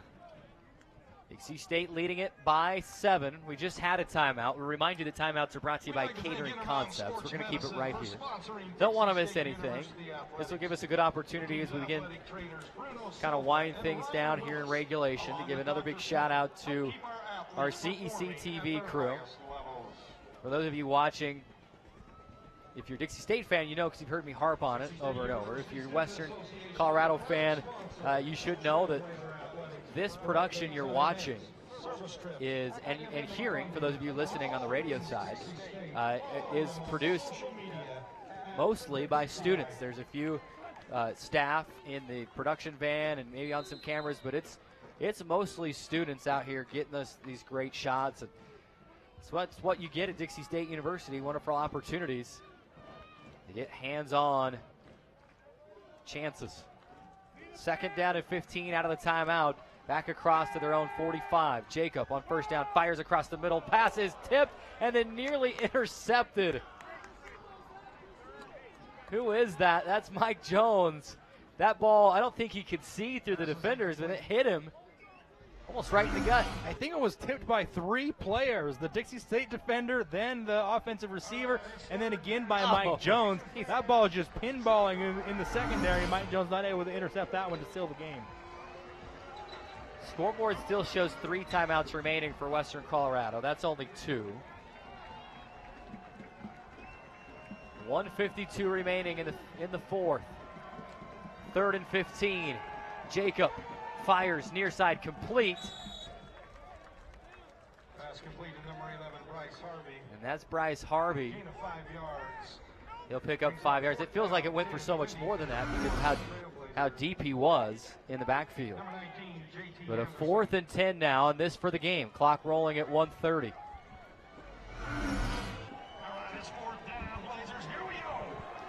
Dixie State can seal the game here. 2 receivers split out wide to either side. There is a running back. The right hip of Jacob has time. And he completes a pass, 1st down yardage and more. And who else, if it's going to be a pass completion? Zach Manchester, your leading receiver. And he just runs a simple dig route, a 10-yard dig route here over the middle, just plants his feet right at the sticks, and Mayo to bring in that ball for the 1st down on 4th down. And they'll hurry up. They'll lob it on 1st down, and it's incomplete. Trayvon Watson coming over to help Darren Jones break up that intended for Bryce Harvey. 2nd down and 10. Clock stop. 58 seconds remaining. Ball at the Dixie State 38-yard line. And this is a point of the field here, Carrick, where you've got a few plays to get a few extra yards, but you're still in range of like a Hail Mary pass. So Trailblazers still not out of the woods. Obviously, you got to keep everything in front of you. Right now, they're set up the defense. 3 guys near the 20-yard line, kind of playing a little prevent defense. Jacob flushed out to his right side. Throws to the sideline, and it's incomplete. Receiver had already stepped out of bounds anyway. You see the official not wearing his hat. He's marking where the receiver had gone out of bounds. That pass was down inside the 10, though. Boy, Dixie State probably not bringing the house like they have at times throughout the game, but Jacob is having all day to throw, even though he's being moved out. And I thought he might have just tucked and run it there. He had probably about 5 or 10 yards had he chose to do so. Would have gotten a little bit closer for a Hail Mary attempt. Well, at this point, you're just thinking whatever little chunks you can pick up. But, he could have picked up maybe a 1st down or 5, 6, 7 yards. As it stands, it's 3rd down and 10. Jacob steps up, tries to stiff arm, but he's brought down by the Dixie State defender. And that's Trayvon Watson. A timeout taken quickly by Western Colorado. But Trayvon Watson has made Western State, second timeout of the half. had made his way into the backfield. He tried to stiff arm him and then brought him down. And that's a play where probably should have got rid of it, at least throwing down the sideline at least. Probably would have flipped the two. It's hard. It's easy for us to say up here, but those two plays, like you said, he probably could have run for 5 or 6 yards on 3rd down, or on 2nd down, and on 3rd down, probably should have just got rid of it. But it's easy for us to say up in the booth. We're not the ones being chased down by 3 red jerseys. But the Trailblazers can now seal the game again with a stop here on 4th down. And here we are faced again with another 4th down, Carrick. You mentioned have a chance to win it right here on a 4th and 11 play from the 39-yard line of Dixie State. I like that last play. Trayvon Watson, remember, he's a safety. He's playing deep in the secondary. He played a little bit of kind of almost a QB spy on that play, just making sure Jacob doesn't get out into the open field to run. He's able to collapse on that play and bring Jacob down for a loss. 4th down snap to Jacob. Has time. Steps up. Now he's going down. A game-sealing sack, and who else? Anthony Yarbrough. The Trailblazers are going to win this one. Yarbrough will celebrate with his teammates. Dixie State gets it back with a 17-10 lead and 36 seconds remaining. This is just a great play by Yarbrough. Doesn't give up on the play. You see him coming into the left side of your screen. He just keeps bull rushing his blocker right there. Is able to get around him enough to bring down Jacob to seal the victory for the Trailblazers. And every once in a while you have those games that, maybe it doesn't look pretty on paper. And it didn't look necessarily all that pretty throughout the game. There were a couple flashy plays for the touchdowns, though. And the Trailblazers are going to win this one 17-10 as they come out in victory formation. Easton Smith up under center. He'll take the snap and kneel on it. Western State with 1 timeout left, and they're not even going to take it. And that'll do it. 26 seconds on the game clock, 32 seconds on the play clock, so they don't even have to snap it. They should just be able to walk away from this one. Trailblazers are going to win 17-10. Let's take a quick look at final stats. Dixie State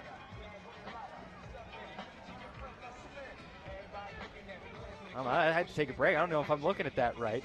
Dixie State will end up with 330 yards of total offense. I'm showing -1 rushing yards. I'm not sure about that. We'll have to double check that. That's what the live stats are showing at this point. I mean, they did take a lot of sacks, and so maybe that's just negated any rushing yards that they've had today. But 330 yards of total offense for the Trailblazers today, 246 yards for Western State. And the Trailblazers, as the clock hits triple zeros, able to get the 17-10 victory. Dixie State now 5-2, 5-1 in RMAC play with 4 games remaining. Yeah, it was a great game, Garrett, for the Trailblazers. It wasn't, like you said, the prettiest of games, but in the end, able to get the job done. And as we see here, just handed the stat sheet, Garrett, you are indeed correct. -1 total rushing yards for the Trailblazers, about 331 yards through the air. That's where they were able to exploit the Mountaineers' defense. Incredible stat. It's unbelievable to think to have -1 rushing yards and be able to win the game 17-10. But the Trailblazers are able to do it. First time Dixie State has been held under 50 yards of rushing since September 17, 2016 at Black Hills State when they only had 44 yards rushing. More importantly, though, Dixie State gets the win, and they improve to 5-2, 5-1 in the RMAC, and they will travel to Chadron State next week for a battle with the Eagles of Chadron State College. The Eagles had a bye week this week, so now no doubt the coaches, I'm sure, were watching this game. They chose, it was their rolling bye week, and they chose not to schedule a non-conference game. So I'm sure those coaches were sitting around watching this game together and game planning. I'll tell you this: Dixie State will not be able to afford to start slowly the way they did today next week at Chadron State. But that's a story for another day. Dixie State wins it 17-10. And we're going to take the 5-minute timeout and come back with the Camping World post-game show. Trailblazers win it 17-10. 5-minute timeout and back on the Trailblazer Football Network.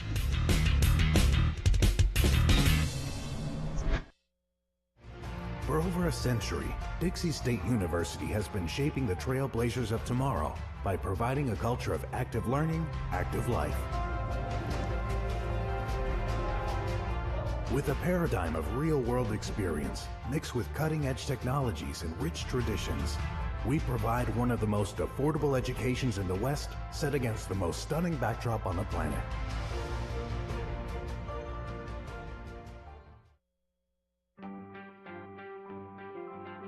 I take the road less traveled, run free, unwind, unravel someplace outside with lots to do. Green trees, red rocks, and don't forget that blue sky. The sunshine shining, sunshine pouring on me. Think I might just stay a while. Say hooray all day because the sun's gonna shine on me. Sun's gonna shine on me. Sun's gonna shine on me. Radio Dixie 91.3. We don't play that. Nope, not that. The big fat no there. That's what we play. And stuff like that. On St. George's only alternative, Radio Dixie 91.3. Oh, and from 9 till midnight, we play this. I need a one dance. And this. Radio Dixie 91.3 FM. There is a place where rocks bleed and nature blushes on a battlefield green with envy, where dimples determine destiny and a tiny wooden T holds the outcome in the balance. There is a place where friends are opponents and opponents are friends, where the prize is elusive, the conquest is captivating, and the score isn't settled till the drinks are down. There is a place. Hi, good morning. Welcome to our set here of Talking Point Live. We're just getting ready to shoot our show, but we thought we'd put out a little bit of a promotion so you know when this is going to be rebroadcast. Right. You can find us at 9:30, 12:30. 4:30. Sorry. Did I step on you? I'm always stepping on you. You are. Tune in and watch me step on Jen Moore. or attempt to, anyway. Where do you find the titans of classical music in St. George?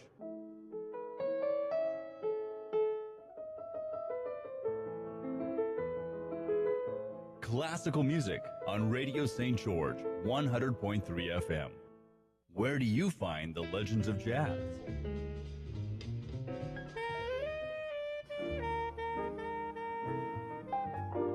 Evenings on Radio St. George, 100.3 FM. Oh, lunchtime. I'm starving. Yeah, me too. Hey, Carrick, have you heard about the most exciting new thing on campus this semester? Oh, you must be talking about the new grandstand addition on the east side of Trailblazer Stadium. No, man, that's actually not what I'm talking about. Oh, you must be referring to the new Human Performance Center they're building on campus. Well, that's a good guess, Carrick, but nope, wrong again. Oh, I know. You mean that this is the first season for Dixie State as a full member in the RMAC? All those things are really exciting, Carrick, but the most exciting new thing on campus is the new Trailblazer Weekly show every Wednesday at 3 p.m. on CEC TV, the Dixie State Athletics YouTube page, and on Radio Dixie 91.3 FM. You're right. That is more exciting. Trailblazer Weekly, every Wednesday at 3 p.m. beginning on August 29th on CEC TV, Dixie State Athletics YouTube page, and Radio Dixie 91.3 FM. There is a place where young and old make connections, where kids feel like grown-ups, and grown-ups feel like kids. There is a place where beauty arises in contrast, where wonder is universal, and laughter second nature. There is a place where friends find a future, families find each other, and feelings find their home. there is a place. For over a century, Dixie State University has been shaping the trailblazers of tomorrow by providing a culture of active learning, active life. With a paradigm of real-world experience mixed with cutting-edge technologies and rich traditions, we provide one of the most affordable educations in the West, set against the most stunning backdrop on the planet.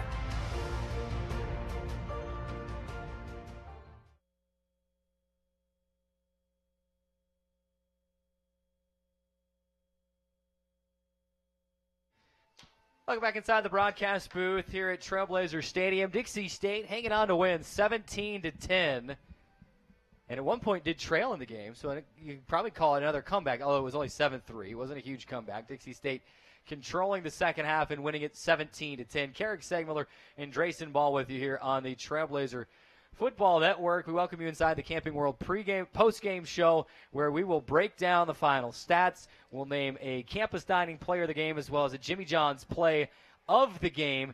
And we'll probably take a look at some highlights throughout the way as well. But let's just jump right into the numbers. We gave you some quick hitter numbers before the break, but we'll just kind of rehash some of those. 331 yards of total offense 330 yards of total offense for Dixie State, 246 yards of total offense for Western Colorado. And Dixie State gets 331 yards through the air and goes negative in rushing yards with -1 yards rushing on the day. How about that? And we talked about how important it was that Dixie State kind of get up around that 150-yard rushing mark, and they don't get to it. And they still win. In fact, they go negative, and they still win the game at 17-10. Dixie State 3 of 15 on third down, 7 of 20 for Western Colorado on third down. Dixie State did go 1 of 2 on fourth down conversions. Individually, St. J. Luongo, 16 carries for 31 yards. Lawrence Starks, 5 carries for 23 yards. Your quarterbacks, Mike Sanders goes 8 of 18 for 136 yards. Easton Smith goes 6 of 11 for 167 yards and 2 touchdowns. Xavier Smith, 8 catches, 121 yards, and a touchdown. Casey Allison, 4 catches for 84 yards. DeJuan Dantzler, 2 catches for 90 yards and a touchdown. What jumped out at you as you kind of look over and hear some of those numbers, Drayson? Well, I mean, obviously, Carrick, when you look at the box score, the number that's going to jump out to you, as we mentioned, is the -1 rushing yards. That's drastic compared to what the Trailblazers have been averaging so far on the ground this season, which is 175 yards. If you had just told me at the end of the game the Trailblazers have -1 yards rushing, I would have said they would have gotten blown out. That's not the case, thanks to a good pass game today in this matchup. Easton Smith leading that charge, backed up by Michael Sanders, who played pretty well. Xavier Smith through the air on the perimeter did very well. 8 catches, 121 yards, like you mentioned, but also got a lot of good contribution from Casey Allison and DeJuan Dantzler there to be able to negate the -1 rushing yards for the Trailblazers. That's what jumped out to me, is that this Trailblazer team has relied on the ground game for a lot of this season and able to get out to a 5-1 start. Today, that ground game was just not available. Credit the Western Colorado Mountaineers for getting penetration into the Trailblazer backfield to negate a lot of those runs and not let them get going. But on the other side of the coin, let's credit the Trailblazers for being able to adjust, to go into halftime and say, hey, they're taking away our run game. We're going to have to beat them through the air. It was a good game plan for the Mountaineers to come in and say, hey, if you're going to beat us, you're going to have to beat us through the air. The Trailblazers adjusted. They did a great job of that in the second half especially. Got enough running game in the second half just to keep things going. But ultimately it was the pass attack to allow them to win this one 17-10. Man, I'm just wrapping my head around that -1 yard rushing, and you see me over here with the calculator out, adding stuff up, and indeed it's correct. I mean, Luongo and Starks, you have their rushes, but they both lost a little bit as well, so their net rushing is 31 and 23 yards. And then from there on out, it's all the quarterbacks, too, just how many long, you had the couple of the bad snaps, the snaps that were missed, some sacks. Trent Darms is marked down for -26 yards rushing. Mike Sanders goes for negative 17 yards rushing. Easton Smith for -5 and -7, and then -5 just to the team. And I think that incorporates kind of the bad snap and things like that. And the kneel downs. And the kneel downs, the kneel downs. And so you end up with -1 yards rushing. So I asked myself, how many times has that happened? I'm thinking, is this the first time it's ever happened in the D2 era? Third time that Dixie State has gone into the negative in rushing yards. First time since 2009, though. They did it twice that year, and both times was against Central Washington, at Central Washington, and then at home against Central Washington. -29 yards rushing is the record for the fewest rushing yards in a game. Then they had -21 again later that season, and then number 3 now all time is -1. But when you get 331 yards passing, which is something that Dixie State has not done as a team for quite some time as well, it works. And Dixie State able to get the job done and get the win today. How about let's take a look at some highlights if we've got them. Maybe just for this. Here we go. We've got some highlights. This started the first half. Shiloh Pritchard forcing the fumble and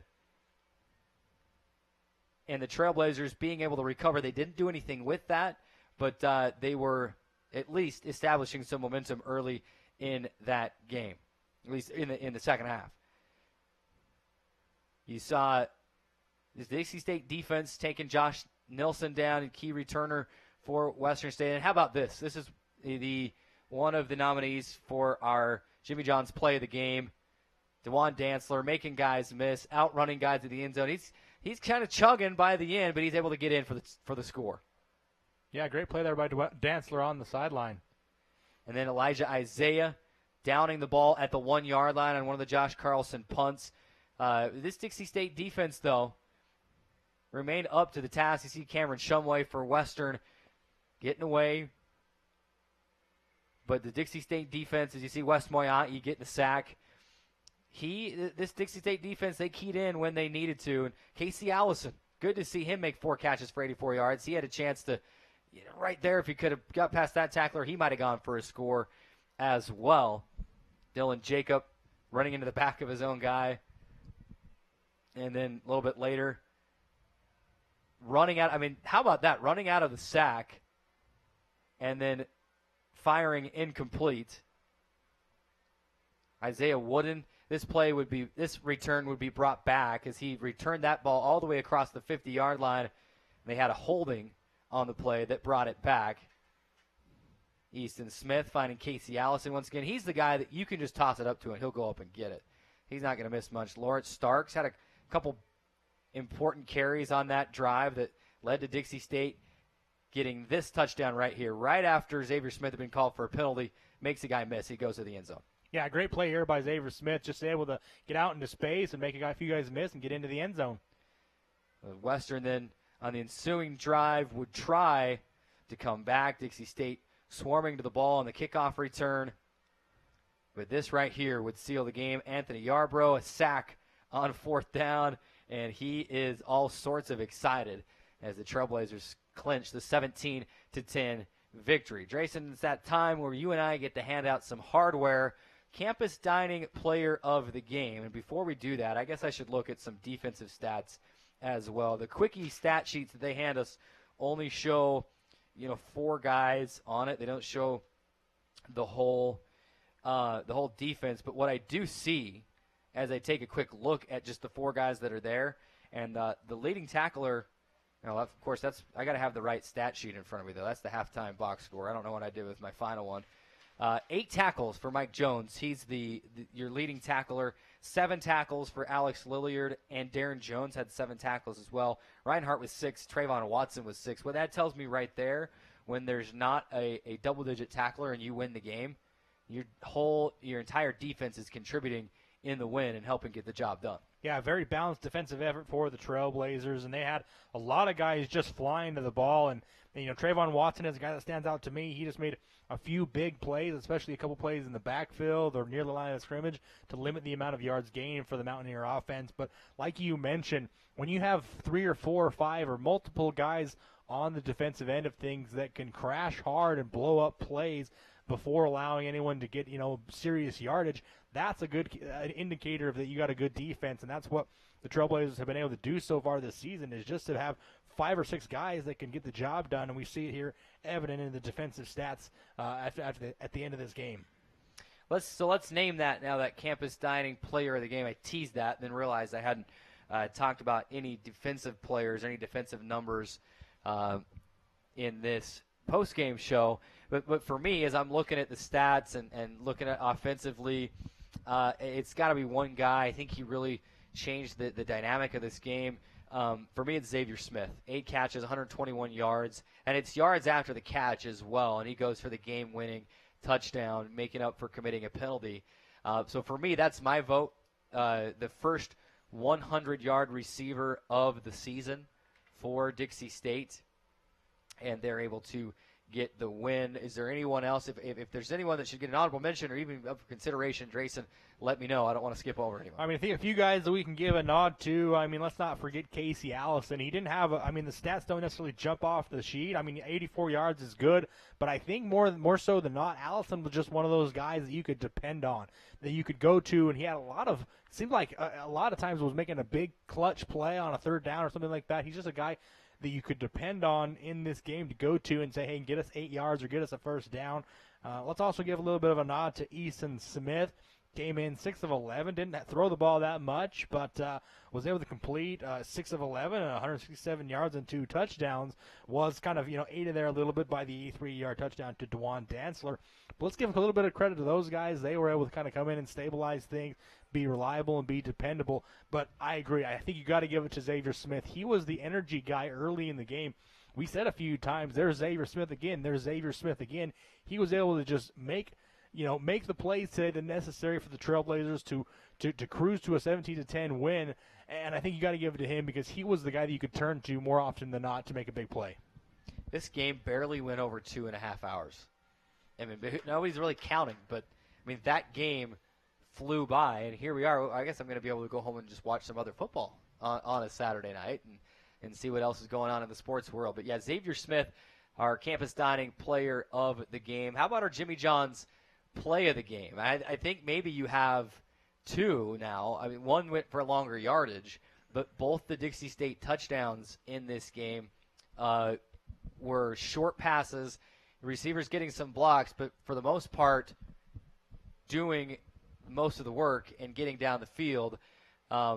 I would say DeJuan Dantzler's obviously came at a time because that gives you the go-ahead touchdown, and then Xavier Smith gets the game-winning touchdown. So do you just split it? Or how do you do with those 2 plays? And if there's another one I'm missing, let me know.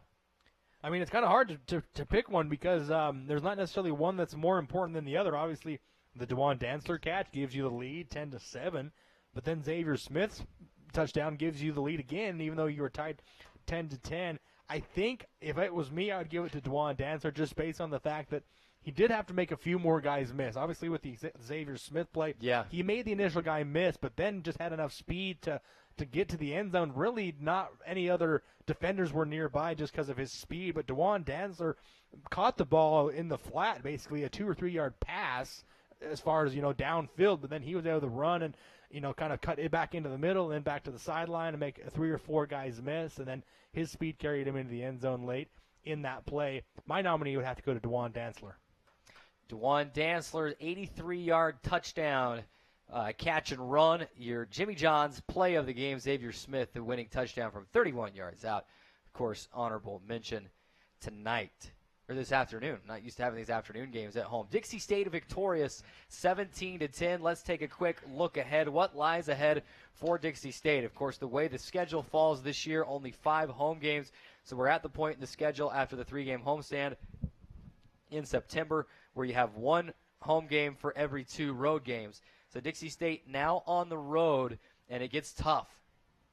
Chadron State next week in Nebraska. That's a long trip that they'll probably, I would imagine they'll probably leave on a Thursday night and just bus all the way through the night and get out to Chadron State. That's what we did a couple of years ago. And then after that, it's to Colorado Mesa. And that'll be a big game right now. The Mavericks trailing to CSU Pueblo right now. Not as good as they have been in past years, but it's always a battle kind of that rivalry in the RMAC with Colorado Mesa. And then the next home game, which is homecoming, Colorado School of Mines coming to town on November 3rd for a 1 p.m. kick. And it's hard to think and fathom at this point that the next home game is already the final home game of the season for Dixie State. We're 7 games in, and the Trailblazers are 5-2, and to this point of the season, it's the best season we've had in the D2 era. They have a chance to make it special. Now with 4 games remaining, you see an opportunity to win, 8 or 9 games in this season. So Dixie State will look to continue this run where they have won 5 of their first 7 games. We'll have that game for you on November 3rd on ESPN Radio 97.7 FM. Andy Thompson will join Drayson and I. We'll be kind of a 3-man crew that day, and we do have a on kind of location pregame show planned. We're not sure where in the stadium, but we're going to bring our desk that we use for Trailblazer Weekly out, and it's going to look nice, and we're going to have some fun with it on homecoming and a pregame show for you there. But stay tuned to DixieStateAthletics.com for the results and the stories from today. Also, the next 2 weeks on the road at Chadron State and Colorado Mesa. Our time is spent for the day. Drayson, want to get your final thoughts on the game today before we wrap this thing up. Yeah, I mean, obviously it was a tremendous game for the Trailblazers. Carrick, a win that they needed to get. I think Western Colorado came out. I think they surprised the Trailblazers a little bit, came out very aggressive, and was desperate for that win, their first win of the season. But the Trailblazers responded, went into halftime, made some adjustments, and was able to come out and win a game they were supposed to win. Let's not get ahead of ourselves. This was a game they were supposed to win, and they did just that. But I did like the fight in the Trailblazers coming out, to begin the game, and then obviously in the second half to make some adjustments and really negate a team that was desperate and hungry for a win. They did a good job of that. Carrick, our 3 keys, if we were to revisit our 3 keys, I think we could give them a pretty decent grade on 2 of the 3. Obviously, the control of the ground game wasn't quite where it needed to be, but nonetheless, they played smart, and they were able to create some big plays and create some plays downfield, and that's really the key that you can look at.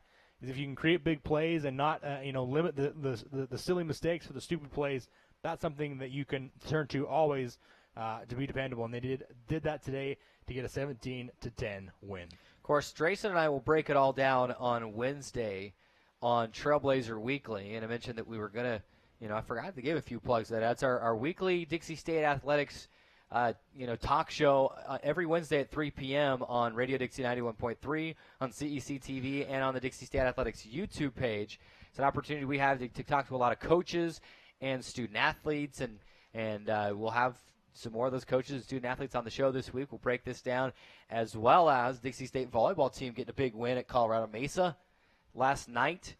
Staying right in the thick of the RMAC Conference Championship hunt. Colorado School of Mines has lost a game now, and with just a few games remaining in the season, it's a race to the finish line to see to jockey for position with that RMAC tournament coming up. Ironically enough, the volleyball team is at Western Colorado tonight in Gunnison. So we had a couple of our teams, volleyball and soccer, playing against Colorado Mesa yesterday, and now football and volleyball against Western Colorado today. I want to thank you all for listening or for watching, however you were part of the broadcast today.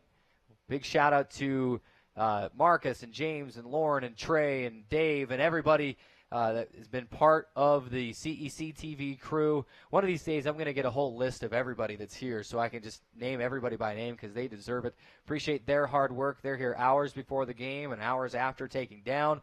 Big shout out to them. Want to give a shout out to Martin Kelly, our radio producer on the Radio Dixie 91.3 FM side as well. Another thank you to those in Colorado listening on KEJJ 98.3 FM as well. For our CEC TV crew, for Drayson Ball, I'm Carrick Segmiller. Thanking you for watching today. We will be back on the air on Saturday, November 3rd, 1 p.m. kickoff against Colorado School of Mines. We'll have the pregame at 12:30 p.m. Thanks for watching. Have a great day.